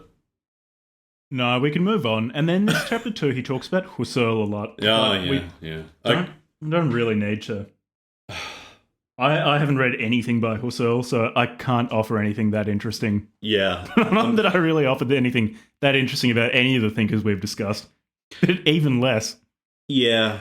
I mean, I've only read a little bit of Husserl, and I'm not sure if this will help or not for context, but as I recall Edmund Husserl, his entire project was an attempt to render the subjective experience objective by describing every phenomena from a subjective point of view, by describing every possible angle of subjective vision, such that you have every single possible angle of subjective vision and thereby have a complete subjective picture. So I can't remember what the name of his main work is, but there's this excruciating passage where he describes every possible angle by which you might perceive a wooden chair, and he just goes through it. He just lists perspective after perspective after perspective, because he just thinks if you get enough of these subjective angles of vision and put them together, you have joined the objective and the subjective. Like, you make an objective vision out of a subjective vision by simply aggregating all the possible subjective visions. Now, I'm not sure if that's of any use to our listeners. Well, it's useful to our listeners in that it ties into Evolian practicality. So, in the same way that Nietzsche talking about living beyond good and evil with reference to your morality was useful for the integrated man, what Husserl says about perceiving the world is similarly useful in that the integrated man should be looking at the world and experience without this moral overlay, or without the overlay of concepts. You should just be perceiving what you perceive. In that sense, it is a living beyond good and evil of sensory perception. Even better though, so this is this is just pure practicality. If you do that enough, so Husserl, at least according to Evola, said that when you reduce the world or phenomenologically destroy your perception so that you're only perceiving what is purely there, you're eventually going to get to this state where you're almost seeing the meaning behind something transcendently. Or you might start perceiving the transcendental I, or your pure self. And Evola looks at that and goes, okay, well, Husserl was a stupid modern, but he's getting at something here where we can manifest our own super individual self through a similar process of stripping away all of our conceptual overlay on experience. And eventually you get to the point where you can start seeing the immanent content of meaning of something, the profound dimension. Evola calls it the multi-dimensionality of experience. You've stripped everything away, you look at something, and you see the inner and the outer meeting. You see the world of becoming, but you see behind it the world of being that is projecting itself onto this becoming. Yes. So that's the practical takeaway. That's the actionable insight from the phenomenologists. Because I think maybe a simple way of putting it is that he values Husserl insofar as Husserl seeks an unmediated perspective, unmediated by any kind of arbitrary or unnecessary philosophical concepts. So on page 143, and keeping the idea of seeing the chair from every single angle at once in your mind, he says, Husserl's philosophy also seeks to liberate the direct experience of reality from all the theories, problems apparently precise concepts and practical ends that hide it from our minds. Also from any abstract idea about what might be behind it, either in philosophical terms, like essence or Kant's thing in itself, or in scientific ones. From the objective viewpoint, this almost revives the Nietzschean aspiration to banish any beyond or any other world, while from the corresponding subjective viewpoint, it revives the ancient principle of the epoch, that is, the suspension of any judgment, any individual interpretation, any application of concepts and predicates to experience. Yep. Yep. The practicality is astonishing. Yeah. Well, I mean, that's why McKinsey's so interested. And they're so interested in me specifically because I can take these practical insights and communicate them. Yeah. I'm gifted like that. Because you can communicate without being hamstrung by the intellectual overlay of concepts. You can just communicate directly. Unmediated Exactly. communication. Me not knowing what I'm doing is a real boon. Oh yeah, absolutely. How about we talk about the sickness of European culture, Oh. which, as it happens, is the title of chapter 21, where basically Evola traces the beginning of the degradation of European culture to the breakup of the Holy Roman Empire. So anyone who is even passingly acquainted with Evola will know that he loves empire in the same way that an organic traditional society is organized with, at its unmoving virile center, Yes. a transcendent priestly king in whom the temporal and spiritual authority are vested, who's serving the pontifical function between the worlds of being and becoming, and from whose spiritual authority flows the organizing principle of being through the caste system of that society. Evola viewed that almost as he viewed an empire as the same way, that you have this central authority, this spiritual king who unifies spiritually a large amount of land, and even disparate cultures and races who are made into the same spiritual culture and race through the power of being.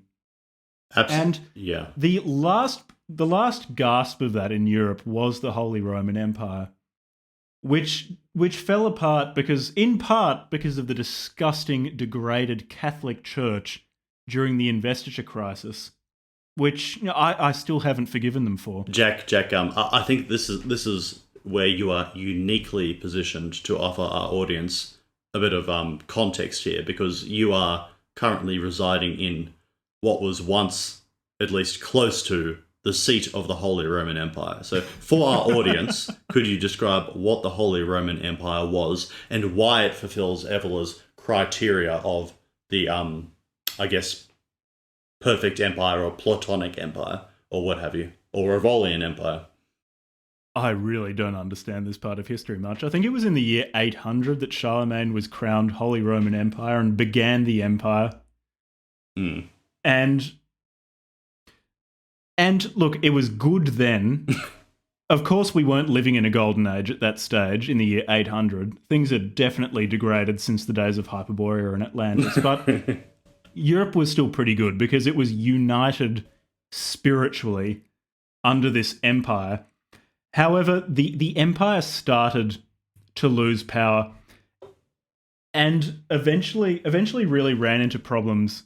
I think the investiture controversy was in the 11th century, where basically it was a fight between the Holy Roman Empire and the Pope, between who could appoint bishops and abbots, whether the Pope, the Emperor, or the two in some sort of consultation.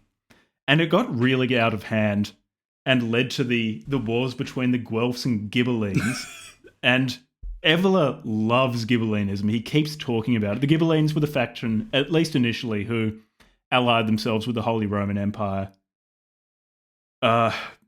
This whole thing is too complicated for me to really give justice to because I don't know that much about it. And also, it would be a much longer podcast if we went into the specifics of the investiture controversy. I just saw that as a good opportunity to throw you in the soup.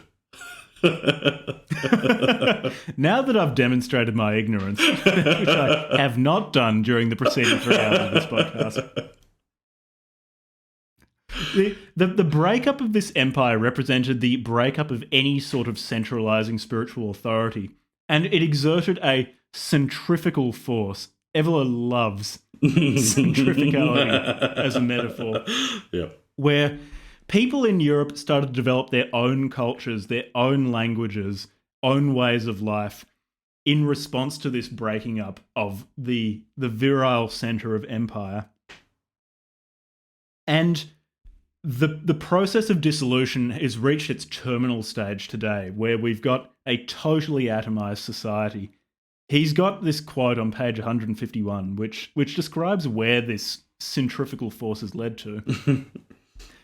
These are the consequences of one of the dogmas of progressive thought, the unassailable freedom of science and of scientific research, which is a simple euphemistic way to indicate and legitimize the development of one activity dissociated from the whole. As an aside, he's all about organic wholes, and anything dissociated is bad.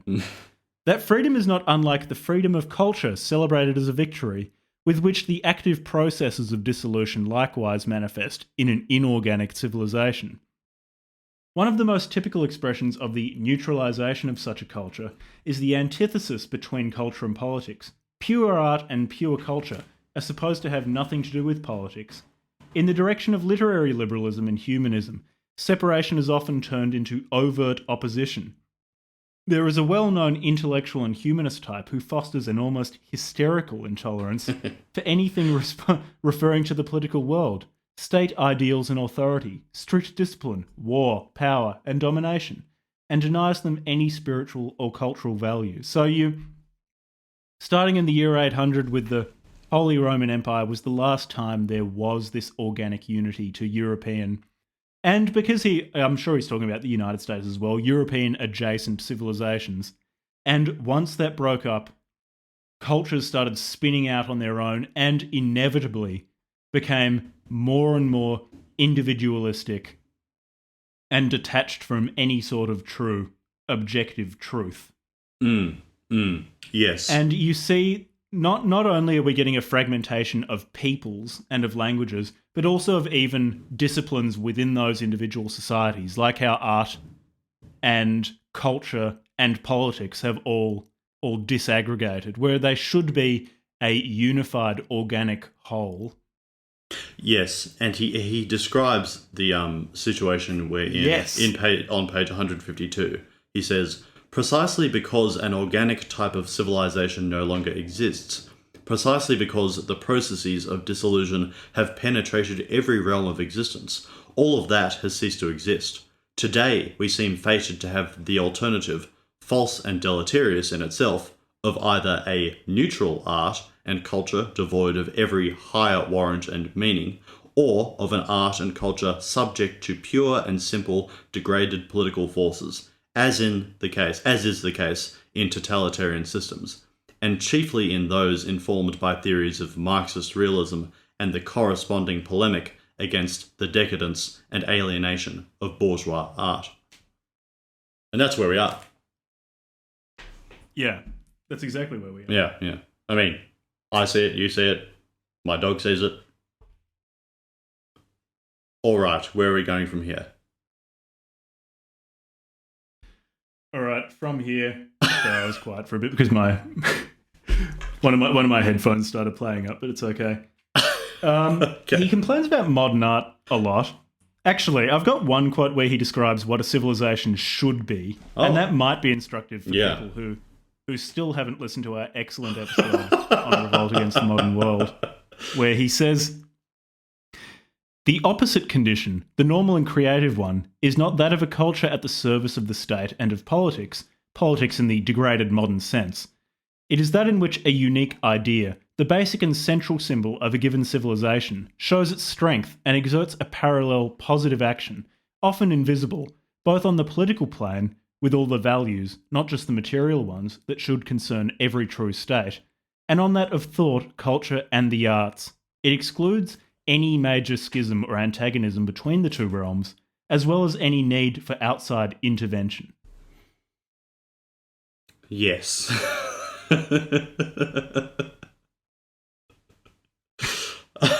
All right. So... Okay. All right. I feel like I'm running out of steam a little bit here.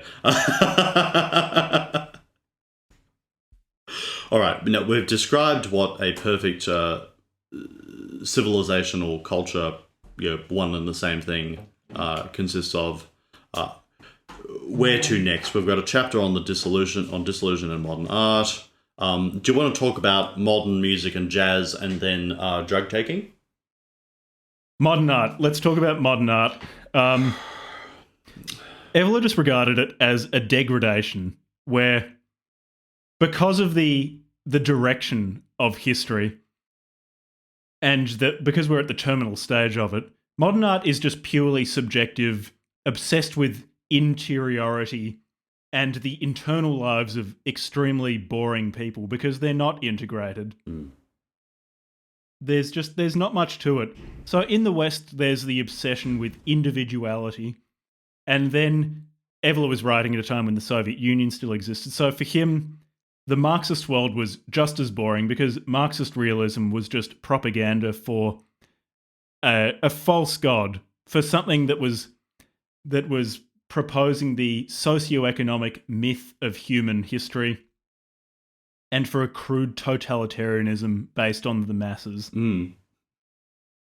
There was not really anything that he liked about modern art, apart from that some of it was so nihilistic that the integrated man might be able to meditate on it and experience it and use that experience in their Dionysian lucid intoxication to nourish themselves. But he just didn't like it. But does he juxtapose what he doesn't like about modern art or music with a traditional form of art and music? I mean, one assumes that it needs to have some kind of organic, complete connection to the world of being, and, traditional rites must have some kind of relation to a caste system or a proper sense of order. Yeah. But does he get more specific than that? No. No, he doesn't. It has to be integrated with the organic whole of society, but he doesn't actually tell you what that looks like. I would say he does have a quote on page 158, which is the one good thing he has to say about modern art. One has to go beyond both positions, that of the moralizers and that of the proponents of this corrosive art, whose transitional and primitive forms are destined to exhaust themselves, leaving for some a void, and for others the free space for a higher realism. I should also add, for context to that quote, that the moralizers, he talks about how a reactionary position of trying to push art back to what it was is not worthwhile because, one, history only ever moves in the direction of degradation until a cycle ends and we get another golden age. And also because these reactionaries want to return to bourgeois art, which is itself a perversion and degradation from an organic art. The next bit, though, on modern music and jazz is really good. Mm-hmm. He just hates jazz. Yeah. Evola distinguishes two streams in the development of modern music. One is the intellectualization, where the cerebral element prevails and focuses on harmony, the extreme of which is 12-tone music. So he didn't like Schoenberg. Of course. The other, neither do I. And the other stream is the physical, which is increasingly earthly and a returning to nature. Yep. And a focus on rhythm. And he regarded the the furthest reaches of this as jazz. I do not know what he would have thought of music today, which jazz is quite intellectual compared to much of the music I listen to. Yeah, I just. Do you remember that the Island Boys? I don't know where they disappeared to, but for a while they were like Z-grade internet celebrities on the basis of that one TikTok. They both look like pineapples standing in a paddle pool, rapping about being Island Boys. I wonder what Evola would have made of them. I'm very sorry to say that I have not had the pleasure of their acquaintance. Well, I mean, that's on you. Not everyone can be as cultured as I am. Yeah. Okay, but what's the connection between jazz, Africans, and degradation? There is a connection. So, aside from their frequent use of drugs, Evola views jazz as the extreme of this physical telluric music. Mm-hmm. He calls it as he has the problem that it's not originally a European music. He says that it's from the lower and more exotic races. It's a quote. He also says jazz is undeniably an aspect of the resurfacing of the elemental in the modern world, bringing the bourgeois epoch to its dissolution. And it seems one of his primary problems with jazz is its syncopated rhythms. And this is a long quote, but a very important quote, extremely important. In fact, it is known that African music, I want to reinforce his use of the phrase, it is known, that African music, the origin of the principal rhythms of modern dances, has been one of the major techniques used to open up people to ecstasy and possession. Both Alphonse Dauer and Ortiz have rightly seen the characteristic of this music as its polyrhythmic structure, developed in such a way that the static, on-beat accents that mark the rhythm constantly act as ecstatic, off-beat accents. Hence, the special rhythmic figures that generate a tension intended to feed an uninterrupted ecstasy. The same structure has been preserved in all so-called syncopated jazz. These syncopations are like delays that tend to liberate energy or generate an impulse, a technique used in African rites to induce possession of the dancers by certain entities, the Orisha of the Yoruba or the Loa of the Voodoo of Haiti, who took over their personalities and rode them. So, Evola makes sure to say that in jazz music, this syncopated power is desacralized, so it probably won't leave you open to possession, but it's a risk. It's a risk that you're taking each time you listen to John Coltrane, each time you put on Pat Metheny, you might get possessed. Yeah, because Evola's a practical man. He cares about it. He doesn't want you to be possessed. Yeah, because though, there is a process of dissociation, of abstract development of rhythmic forms separated from the whole to which they originally belonged. Okay, so removal again from the whole.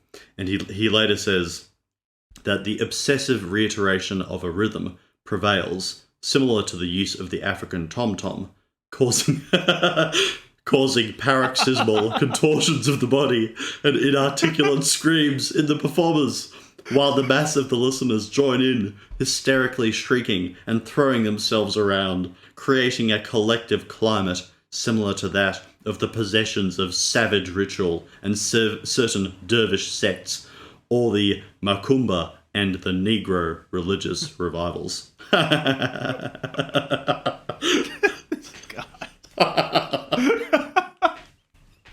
And then he starts talking about drugs. Yeah. On the chapter Excursus on drugs. Basically, almost all of this is saying that, okay, young people use drugs to escape the monotony and emptiness of modern life. And that drugs were once used in trad societies as part of rituals but they're desacralized now. He's got this quote: "With drugs, we have a similar situation to that of syncopated music. Both were often transpositions onto the profane and physical plane of means that were originally used to open one up to the suprasensible in initiation rites or similar experiences. Just as dances to modern syncopated music derive from ecstatic fella dance, as an aside, I will substitute the word fella for any racial slurs. The various drugs used today and created in laboratories correspond to drugs that were often used for sacred ends in primitive populations, according to ancient traditions."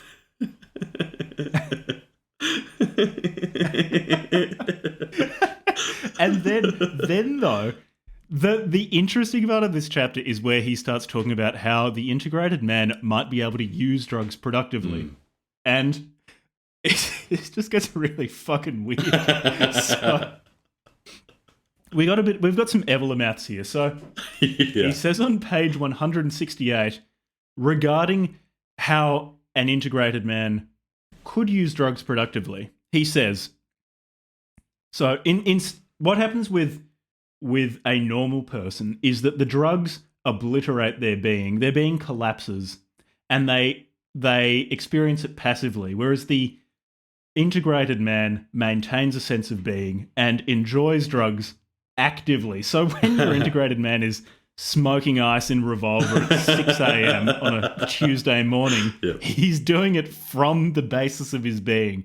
Evola says, for the process to proceed differently, it would go schematically as follows.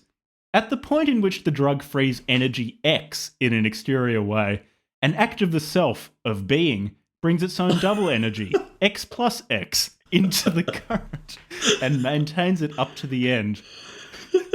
Similarly, a wave, even if unexpected, serves a skilled swimmer with whom it collides by propelling him beyond it. Thus, there would be no collapse. The negative would be transformed into a positive. No condition of passivity would be formed with respect to the drug. The experience, in a certain way, would be deconditioned, and, as a result, one would not undergo an ecstatic dissolution, devoid of any true opening beyond the individual, and only sustained by sensations. So long as you approach drugs in the right, certain types of drugs in the right way, with the appropriate disposition, you can ride them like a wave, I guess. But that would presuppose a certain orientation of your body. Of course, he doesn't like body. A certain orientation of your being, such that it might help you or amplify it, but you can't take them passively and expect some kind of revelation or result.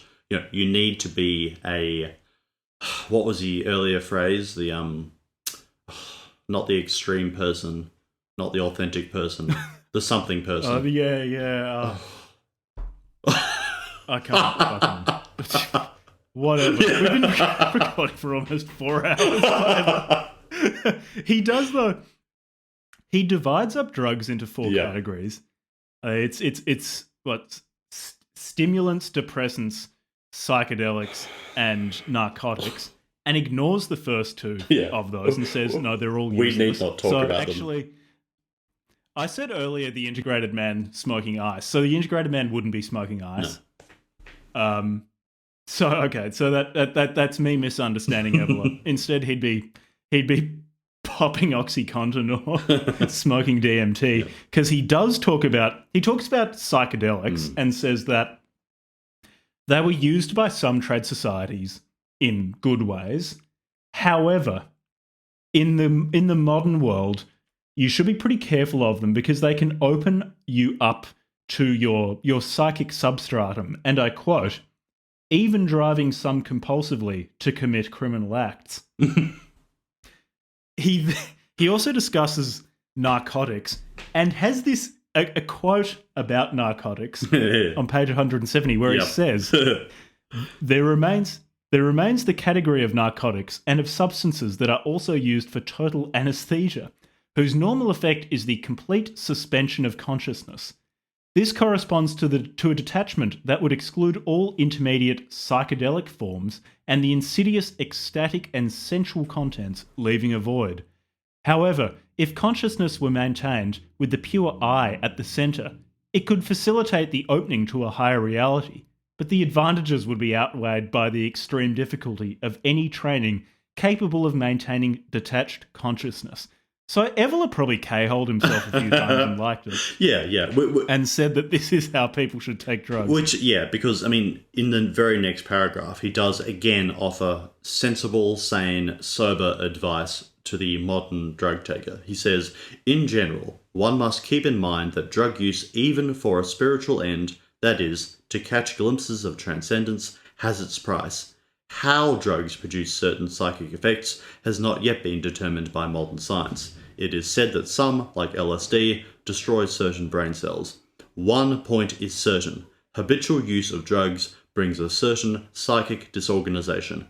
One should substitute for them the power of attaining analogous states through one's own means. Therefore, when one has chosen a path based on the maximum unification of all one's psychic faculties, these drawbacks must be kept firmly in mind. Yeah, that's in my McKinsey report. I do say best not to take drugs and to meditate yourself to those forms of consciousness instead. But if you have to, just hoof big fat lines of ketamine, because that's the best way to not open yourself up to the psychic substratum and compulsively commit criminal acts.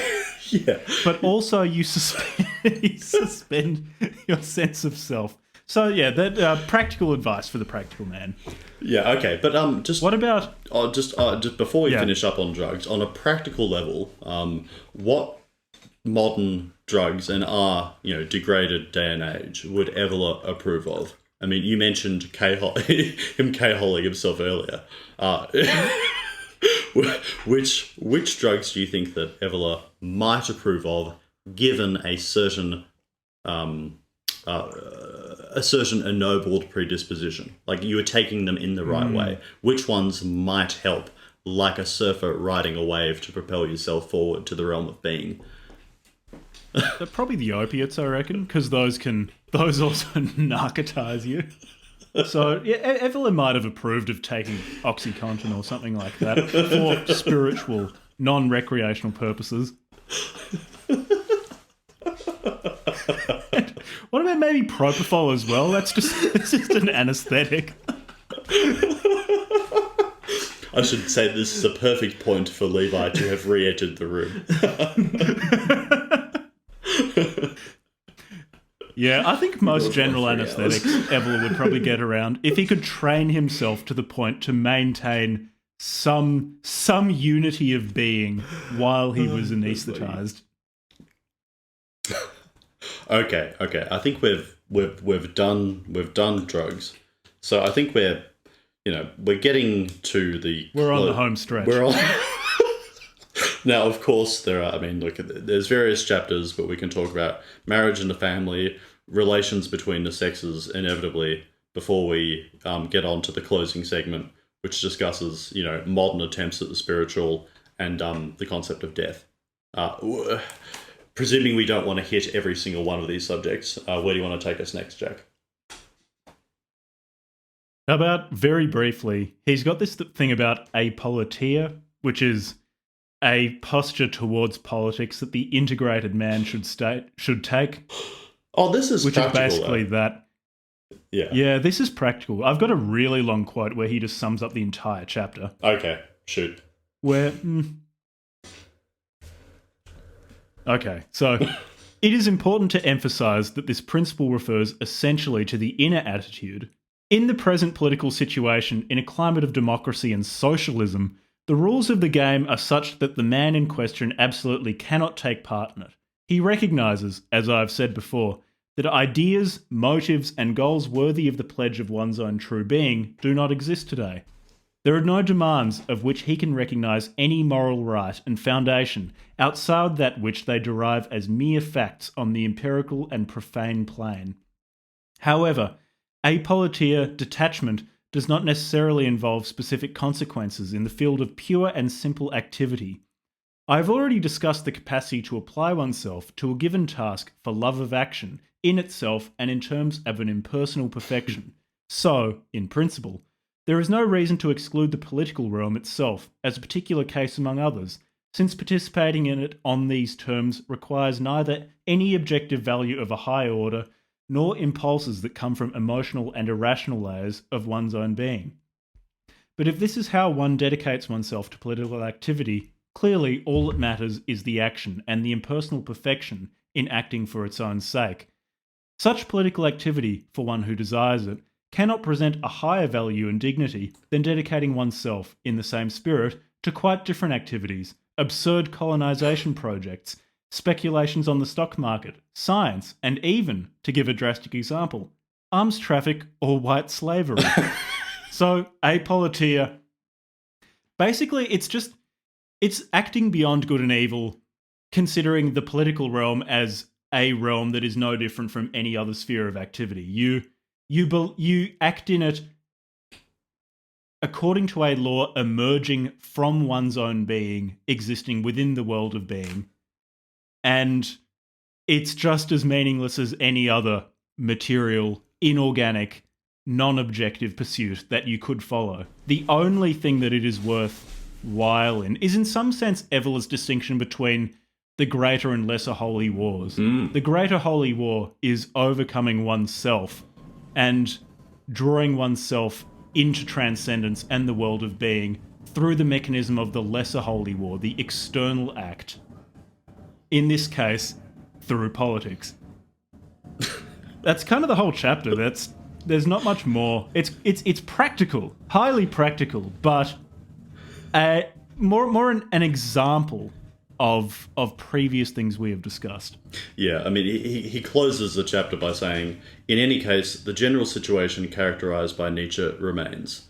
The struggle for supremacy amidst conditions that are worth nothing, the civilization of great cities, newspapers, fever, uselessness. Such is the framework that justifies the inner imperative of apolitia, to defend the world of being and dignity of him who feels himself belonging to a different humanity and recognizes the desert around himself. So it's sort of a negative orientation towards politics. And this is where I might ask you, does this, again, given that I think you mentioned this is the last book of Evola's, and it was written in 1960 or so, does this show any sort of evolution in his thinking from previous texts? No. No, well, all of his thinking is based in a timeless and objective world of being, so why would there be evolution? It's just absurd. It's a complete absurdity. Then he's going to change his mind? What the fuck's wrong with you? I dismiss your question thus. What the fuck are you talking about? Get real. And then the next chapter on society and the crisis of patriotic feeling is sort of the same. It's him just saying that you only get things like patriotism or nationalism arising once you've had a degradation of a nice trad empire. And so patriotism is a dumb bourgeois feeling for stupid people. Yeah. And so it doesn't matter that there's a crisis of patriotic feeling. That, smelly hippies don't feel wedded to their particular country of birth. Well, who cares? Because the integrated man is above all that anyway. Yeah. Because any kind of patriotic or nationalistic feeling is, as he says, they have their relation into dissociated and formless realities by way of the negation of any true hierarchical principle and of any symbol or warrant of a transcendent authority. Yep. All right, marriage and family. Marriage and family and the relation between the sexes. These were fun chapters. I was looking forward to them and Evola delivered. Because he doesn't like Catholic marriage, does he? No, he spends a lot of time complaining about Catholic marriage. But before getting to the particulars, we need to identify the fundamental problem with marriage. So he was writing about a time when a lot of people were getting divorced. There was this feeling of a crisis of the family, which is really just a crisis of the bourgeois family, which is itself a degraded form of true family. Evola has diagnosed the problem as such of why the family is falling apart inevitably. Above all, its essential fulcrum has disappeared, which was constituted by the primarily spiritual authority of its head, the father. That is, shown by the etymological meaning of the word pater, as lord or sovereign. At this rate, one of the principal goals of the family, procreation, is reduced to the mere mindless propagation of one's bloodline. Propagation, moreover, that is promiscuous, given that with modern individualism, any limitation of conjugal unions by stock, caste, and race has collapsed, and given that, in any case, it no longer has as a counterpart the most essential continuity, that is, the transmission of a spiritual influence, a tradition, and an ideal heritage from generation to generation. So, marriage no longer exists as a virile man organizing the being of those beneath him in the family and existing to pass on a spirituality within a caste system. No, now we have mixing between all sorts of people. We no longer regulate who can reproduce with whom. Yeah. Therefore, all that marriage serves, all that procreation serves, is just creating more humans who are disconnected from the world of being. Yes, because I think one of his gripes is that it's Catholic marriage, for instance, involves a completely vulgar biological reductionism. I mean, you're simply propagating your own line. And I think also part of the thing, I mean, he would have a gripe with the notion of Catholicism in general, because I can't remember the etymology of the word Catholic, but in its ordinary usage, to be Catholic is to be sort of all-encompassing, universal, open to new people, open to new ideas, etc. So by its very definition, it is universal and also universally wrong. Yeah. And this is where he gets his antinatalism from as well, that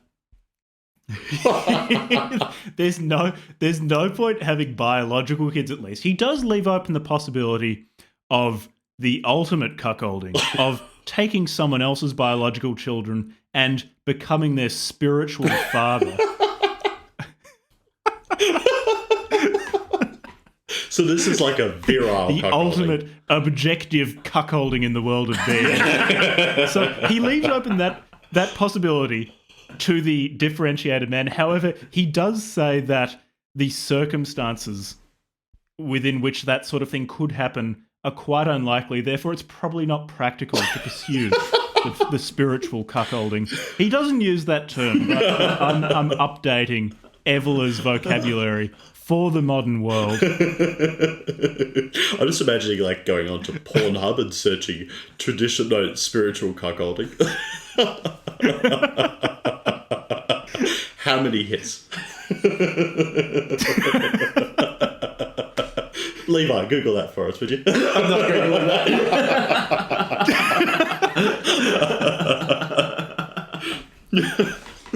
Yeah, he does say that you could achieve this higher idea of marriage as a sacred and indissoluble union between two very special people. If you have an integrated man and a woman who is metaphysically revolving around him by pursuing the ascetic path of the lover, who would be willing to die when he dies.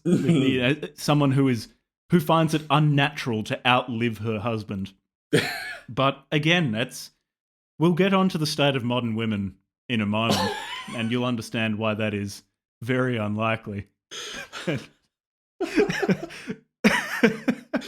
All right, yeah. Is there anything more we need to say about marriage and the family before we move on to the state of modern women? No, I think we understand how he has derived his antinatalism, Yeah. which is important. Yeah. So Evola and many parts of the modern environmentalist movement have some common ground. Hopefully that will lead to an Evolian transformation of the environmentalist movement. Yeah. Because One can only hope. This again is the intersection between woo-woo fascism and eco-fascism. So I mean, it's got a practical application, and I think to any leftists that are listening, you could do worse than use Evola as your guide to the modern world.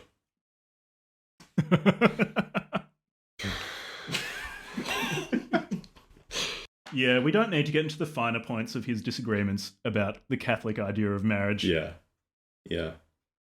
He spends a lot of time on that.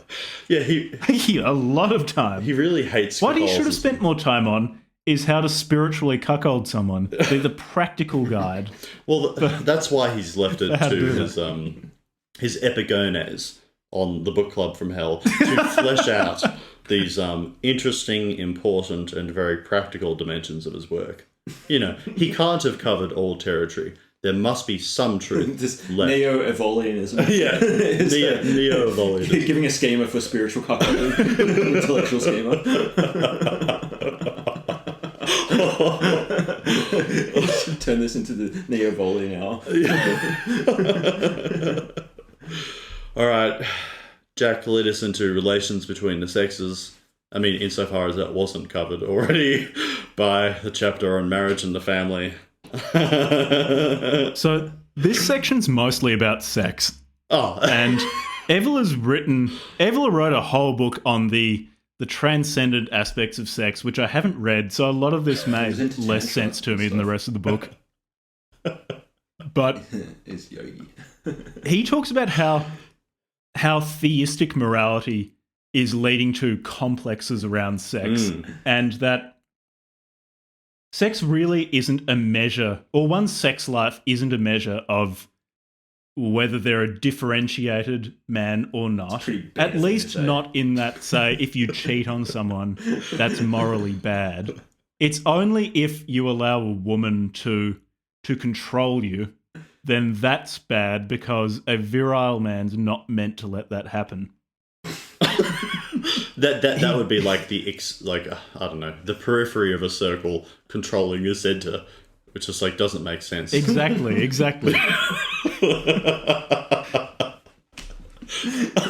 Clearly, the Yeah, periphery is he says- upon the center. Yeah. It'd be like an arm of the swastika controlling the middle. It's just not doesn't done. And look what happens when you try to He make it does say, I've already indicated the principles of a greater morality that, being dependent on a kind of interior race, cannot be damaged by nihilistic dissolutions. These include truth, justice, loyalty, inner courage, the authentic, socially unconditioned sentiment of honour and shame, control over oneself. These are what are meant by virtue. Sexual acts have no part in it, except indirectly, and only when they lead to a behaviour that deviates from these values. So, look, Evola's very sex positive. Yeah. Sex can be a way to access the transcendent, which we're not doing at the moment because bourgeois sexuality views sex purely physical, he as an animal impulse. But you probably the integrated man should be very careful about using sex in a transcendent way, because women are really dangerous and they can lead him off his path. And you wouldn't want that. I'll try to find the quote where he talks about the danger of women, of the absolute woman. Yeah. I mean, he does say, the aspects of the crisis of female modesty are another part of this. Beside the cases in which almost full female nudity feeds the atmosphere of abstract collective sexuality, we should consider those cases in which nudity has lost every serious functional character, cases which by their habitual public character almost engender an involuntary chaste glance that is capable of considering a fully undressed girl with the same aesthetic disinterest as observing a fish or a cat. What the fuck? I'm not even sure what that means. I just like the fish and cat comparison. All right, but elaborate more fully for us the dangers of feminine sexuality, Jack. So, feminine sexuality as it exists in our world is his problem with it is not what bourgeois moralizers would have with it. Evola, of course, doesn't like that female sexuality has just become another consumption product because it means that women aren't fulfilling their roles as absolute women who can help others and themselves achieve transcendence through the sexual act. I don't understand how that happens, and I think it's just in another book of Evola's. For a later episode. Levi's nodding his head enthusiastically. Can't get enough. I found a great quote here. By adding the products of commercialized mass pornography, the polarity between the sexes is diluted, as seen in the conduct of modern life, where the youth of both sexes are everywhere intermingled, promiscuously and unaffectedly, with almost no tension, as if they were turnips and cabbages in a vegetable garden. That wasn't related to what I was saying. I really enjoyed that comparison. The only reason why men and women can be with each other in the workplace with no polarity or sexual tension is because everyone's watching too much porn. That's it. That's all there is to it.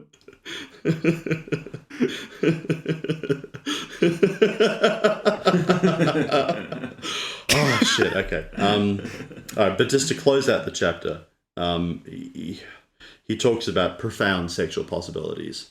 He talks about in the current situation, for the type that concerns us, the prospect of the use of more profound sexual possibilities in freer and clearer relationships between men and women can only occur in rare, unexpected cases. Apart from this, considering the current processes and their effects, the only ones of value to him are those disintegrating ones that may help to separate the realms, and which articulate the principles belonging to a higher law of life than the preceding sexual morality. Lacking anything better, he takes stock of the free space that is opened when important sexual and erotic matters are rendered less important, though not discounting what they can offer on their own level. Okay, I was actually reaching for something that made sense then, and I don't know what that means. Do you know what that means, Jack? Do you reckon that could be a reason for not calling someone back after that? If you tell her, listen, mate, I only slept with you to separate the realms. I don't This was an exercise in realm separation. Yeah. And she'll nod her head and go like, yeah. Because I get it. As Levi pointed out in the earlier episode on Evola, women are flighty, flaky, don't return your calls. But, this is an instance where it might be legitimate, where you can say to a woman, yes, I only fucked you to separate the realms. To separate the realm to being from the realm becoming. The realms having been separated, I no longer need you. Yeah. So that's like a form of spiritually justified jackassery.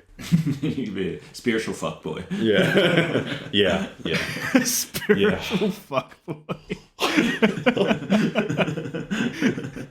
Listen, you are only here as nourishment for my Dionysian lucid intoxication. Lucid intoxication. At that point, she puts her clothes back on and leaves. Could that be a potential, legal justification for sexual malfeasance? If you said that, yes, I was intoxicated, but I was lucidly intoxicated, and that engenders in your actions a different character, might you say? Yeah. I was acting Try from the that in world the of High being. It becomes precedent in Scripture. If you are acting from Dionysian lucid intoxication, then anything you do is permitted. Yeah, absolutely. So, okay, to close off the book, in chapters 29 and 30, we talk about the second religiosity, and then, of course, we talk about death. So, the second religiosity, I think, refers to, or at least he refers to, the recrudescence of vulgar spiritualism in the modern world. And I think basically he fundamentally views this as a form of escapism, and that it's overly too democratic and removed from the kinds of rights that would once have given it a significance in the realm of being. Would that be about right, Jack? Yeah, so he borrows the term second religiosity from Oswald Spengler. Someone will probably end up covering on this podcast. Yeah, we've Been got requested actually a few times. Spengler is on the. Yeah. It's much longer than this book too. So he identifies what he calls neo-spiritualism, what Levi and I would call woo-woo, and have covered several times on this podcast, is this spirituality which is fragmented, inorganic, that borrows parts of traditional religions that make absolutely no demands on an individual, but at least in the modern context, allow you to buy all sorts of crystals and knickknacks from snake oil salesmen so that you feel like you're doing something for your eternal soul. And Spengler regarded it as something that happens in the terminal phase of a civilization's life cycle. When these forms appear, a civilization is heading for its end. And he's got some really good comments about neo-spiritualists. Where are we? Well, at one point he compares the negative effects of neo-spiritualism to the obviously and apparent negative effects of scientific knowledge. Yeah. So, I mean, neo-spiritualism for the most part is, well, harmless in that it in and of itself is not causing society to degrade. It's a symptom of a degrading society. However, he does quote René Guénon, or reference René Guénon, in talking about a danger of neo-spiritualism. He says, "Here one may well speak, with Guénon, of fissures in the Great Wall, dangerous faults in that protecting barrier that, despite everything, protects every normal and sound-minded person in ordinary life from the action of genuine dark forces that are hidden behind the facade of the sense world and beneath the threshold of sound and conscious human thoughts." So even though you've just picked and chosen these little snippets of other spiritualities, those might have enough residual power to open you up to dark forces. There is an excellent quote that basically sums up his view of neo-spiritualism on page 210, where he says, "Nothing is more indicative of the level of this neo-spiritualism than the human material of the majority of those who cultivate it. While the ancient sciences had the prerogative of a superior humanity drawn from the royal and priestly castes, today's new anti-materialist gospel is bandied about by mediums, popular maguses, dowsers, spiritists, anthroposophists, newspaper astrologers and seers, theosophists, healers, popularizers of an Americanized yoga, and so forth, accompanied by a few exalted mystics and extemporizing prophets. Mystification and superstition are constantly mingled in neo-spiritualism, another of whose typical traits, especially in Anglo-Saxon countries, is the high percentage of women who are failures, dropouts, or quote-unquote past it. In fact, its general orientation may well be described as a feminine spirituality." Yeah. There's what you need to know. Yeah. Actionable insight. I'm just trying to. I've got something underlined, but I'm struggling to contextualize what he's saying here. Like, I know it's important, but I'm just struggling to like wrap my head around the context. Okay. Wait. I think I know what I'm on about here. He's talking about why one shouldn't flirt with engaging in rites that one doesn't fully understand. So this is on page 214, and I might be butchering the surrounding context, but he says, if initiation is taken in its highest metaphysical sense, one must assume a priori that it is not even a hypothetical possibility in an epoch like the present, in an environment like the one we live in, and also given the general inner formation of individuals, now feeling the fatal effect of a collective ancestry that for centuries has been absolutely unfavourable. Anyone who sees things differently either does not understand the matter or else is deceiving himself and others. What has to be negated most decisively is the transposition to this field of the individualistic and democratic view of the self-made man. That is, the idea that anyone who wants can become an initiate, and that he can also become one on his own, through his own strength alone, by resorting to various kinds of exercises and practices. This is an illusion, the truth being that through his own strength alone, the human individual cannot go beyond human individuality, and that any positive result in this field is conditioned by the presence and action of a genuine power of a different, non-individual order. Okay. Yeah, we hinted at this earlier, where Evola seems to be saying that there are multiple levels. There is a hierarchy of initiation, the apex of which is metaphysical initiation, which is not possible anymore because that was predicated upon having someone of the right stock being initiated. But that's no longer possible because of miscegenation. Yeah. Right. Yeah. So the best we can hope for, and the best that a prospective tiger rider can hope for, is a lesser form of initiation. And this is what I think we said it quite a bit earlier, a few hours ago, where there are three different ways that you can undergo this initiation. So one is if you just have this innate, he calls it innate dignity or something like that, where you're just born open to above. And he said that just doesn't really happen anymore. The third way he mentions is being initiated by someone else. And he said that also just doesn't happen anymore because we don't have those institutions. But the second way is the only way that's possible, where you prepare yourself spiritually by living without reference to external morals, by being yourself and acting without action and acting without consequences. And in that way, you are prepared to undergo an ontological fracture through some sort of spiritual crisis. And all you can really do is prepare yourself for that spiritual crisis and then leave the chance of that spiritual crisis occurring.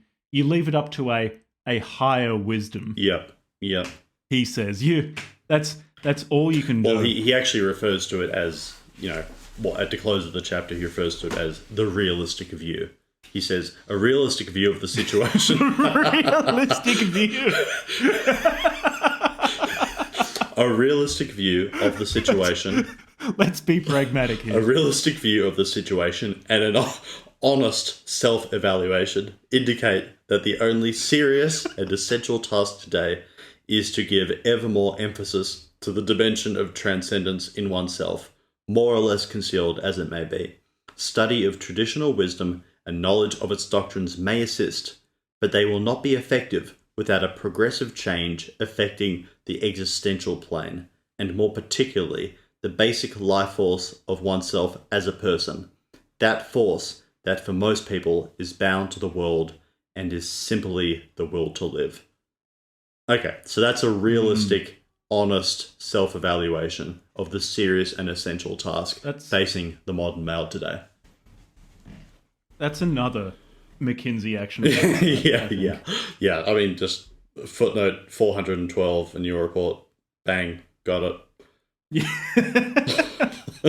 All right. Final chapter, home stretch. How to die and how to live with respect to death. Yeah. Okay. So he returns to the theme of Heidegger here as well. And again, I might be wrong here, but my earlier... The apprehension which I earlier expressed was that what he disliked about Heidegger was that it necessitated some kind of subjective component or subjective response for Dasein as it approached death. I think he thinks that is all wrong. Yes. Okay. Sorry, I'm losing my way. He basically says that the integrated man should see death as a challenge and challenge themselves to regard it with detached calm. I should probably contextualize all of this with... Because he discusses suicide and things like that. Throughout this... at the end of this chapter, he mentions a bold hypothesis. And I'll read out the bold hypothesis. So, on the last page of the book, I think this is the final paragraph. If one can allow one's mind to dwell on a bold hypothesis, which could also be an act of faith in a higher sense, once the idea of Geworfenheit, which is Heidegger's idea of thrownness, is rejected, once it is conceived that living here and now in this world has a sense because it is always the effect of a choice and a will, one might even believe that one's own realization of the possibilities I have indicated, far more concealed and less imaginable in other situations that might be more desirable from the merely human point of view. From the point of view of the person, is the ultimate rationale and significance of a choice made by a being that wanted to measure itself against a difficult challenge, that of living in a world contrary to that consistent with its nature, that is, contrary to the world of tradition. So, Evola's bold proposal here is that we have a pre-existence. We have some entity exists before our lives and has elected to exist as a human during the Kali Yuga. And that might be so that it can challenge itself. And so how you should live with the knowledge that you will die should be informed by this knowledge of the Evolian bold proposal that whatever pre-existed you chose the difficulties of human existence as a challenge. Therefore, you should approach your life as a challenge, as a way to demonstrate that you are still transcendent and connected to the world of being. Yes, absolutely. And on page 221, he makes an important he uses an important phrase here which I underlined, transcendental confidence. So he says, I will limit myself to showing that the valid attitude toward the beyond is the same attitude that I proposed for life in general, that of a transcendental confidence, joined on one side by the heroic and sacrificial disposition, readiness to actively take oneself beyond oneself, on the other by one's capacity to dominate his soul, impulses, and imagination. Just as one who, in a difficult and risky situation, does not lose control of himself, doing lucidly and without hesitation all that can be done. Through this, one should benefit from all the recommendations in the preceding pages. Recommendations that could then be as valid beyond life as they are for life in the current epoch, beyond life. Last but not least, they include the disposition of being ready to bear lethal blows on one's own being without being destroyed. So it comes down to transcendental confidence. Yeah. You approach your life and your death with transcendental confidence, knowing that your pre-existing being chose this life, chose to exist in the Kali Yuga as a test. And also knowing that once you die, he uses the analogy of a train ride through the night. You get onto the train ride is your life, and you capture brief glimpses of the landscape, lit at night, but you know that you'll get off the train, but you'll continue to exist, and you'll see the journey that you've just taken. That's the Evolian view of life. In terms of suicide, he says that it's not in and of itself a bad thing. He invokes Seneca in talking about how that, true men are above the gods themselves because men have to undergo suffering, and the greatest people are those able to bear the greatest misfortune, but also maintain their composure and their calm, collected attitude to the world. Well, it's to return. To return to Hemingway. The courage at the broken place. To take us back to Year 12 English. But the hidden Evola in the Victorian education curriculum. I really hope they start offering Evola in Yeah. But Evola says that, so from the perspective of Seneca, killing yourself because a situation seems unbearable is not acceptable, because that is some sort of situation overcoming you instead of you overcoming the situation. He does say, though, that he says, here's the quote, "It is a matter of the sovereign right that one always keeps in reserve to either accept these ordeals or not, and even to draw the line when one no longer sees a meaning in them, and after having sufficiently demonstrated to oneself the capacity to face them." So in some way, if you've demonstrated to yourself that you could have overcome this situation and you don't see a meaning in it, maybe you could kill yourself. However, Evola then says, well, if your pre-existing being chose this life as some sort of mission, unless killing yourself will fulfill that mission, then you shouldn't do it. So, in terms of actionable insights, whether to kill yourself or not, from an Evolian perspective, it really will require you to delve into the meaning behind why your pre-existing being chose to enter life during the Kali Yuga as a human being, and whether that mission includes the suicide of this persona. Until you've done that, then you shouldn't commit suicide. That's the McKinsey actionable insight from this chapter. I mean, look, fuck. There are so many actionable insights from this entire book, and we've spent 4 hours or so discussing them. 4.5 hours. But okay, I feel like we need to probably wrap this one up for tonight. I'm hitting a ball, and it's nighttime for you, so you're even worse off than me. And I've gotten beyond the point where I was earlier drunk, and now I'm back to just tired sobriety. Before I have to go to work tomorrow. But I will be able to go to work tomorrow with actionable insights. But Jack, okay, to compare your experience reading this to your experience of reading Revolt Against the Modern World, I mean, have you been able to fill in certain gaps in your knowledge such that you feel yourself to be a more, I mean, I won't say convinced because I know you're convinced, a more thoroughly educated and spiritual and elevated Evolian? I'd say for the most part, it was more revision of what I learned in Revolt Against the Modern World. Revolt Against the Modern World is a deeper and wider-ranging work of Evolian insight, whereas this really is it's a précis, it's a summation of Evolian insights for someone who's practical, who's hard at work in the real world, but still wants some Evola guiding their hand. It's actually quite an enjoyable book if you're a particular type of person. Reading Evolian criticism of 19th and 20th century philosophers is funny, but Ed, how was your experience being on Revolt Against the Modern World? Being on Book Club from Hell for the first time and reading Evola for the first time? Was it really a truly satanic experience?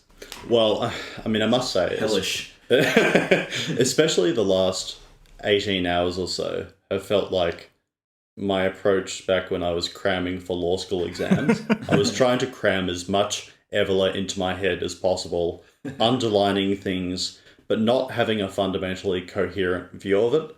I feel that perhaps in this in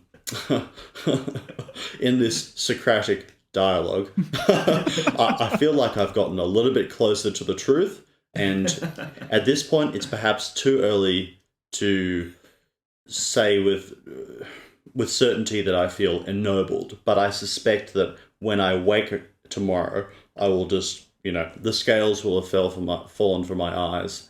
And look, the experience has been an overwhelmingly, I think, intellectually at this point, subjectively, I feel it tomorrow, a positive experience. And I think, we'll be back to discuss the next book of Evola. This recording experience was the ontological rupture you needed to go from being a differentiated man living according to his own will to that of the ontologically transformed, integrated man, is what you wanted to say, wasn't it? Yeah. That's I don't want to put words in your I wouldn't mouth, have expected that. That's That's the feeling true. I'm getting. I wouldn't have. Well, as we know, though, that there's an objective, a transcendent truth that transcends either of our subjective experiences, and you've just hit the nail on the head.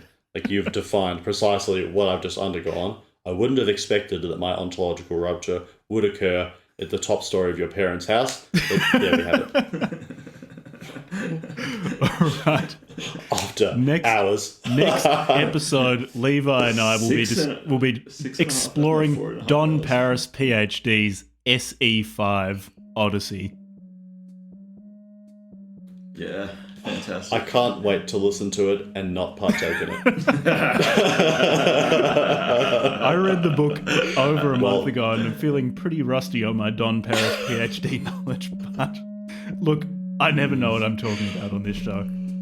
It won't make a difference. No, well, look, thank you, Jack, for being my spiritual guide and shaman in this intellectual adventure. As I say, I didn't know much about Evola to begin with. After it, I'm not really sure there's much to know, but there we have it. And it's been I feel like I've acted as your spiritual father. I've been cuckolding your biological father in some way. Fast 4.5 hours. I'll let Peter know. Right. I'm going to stop recording. Stop recording.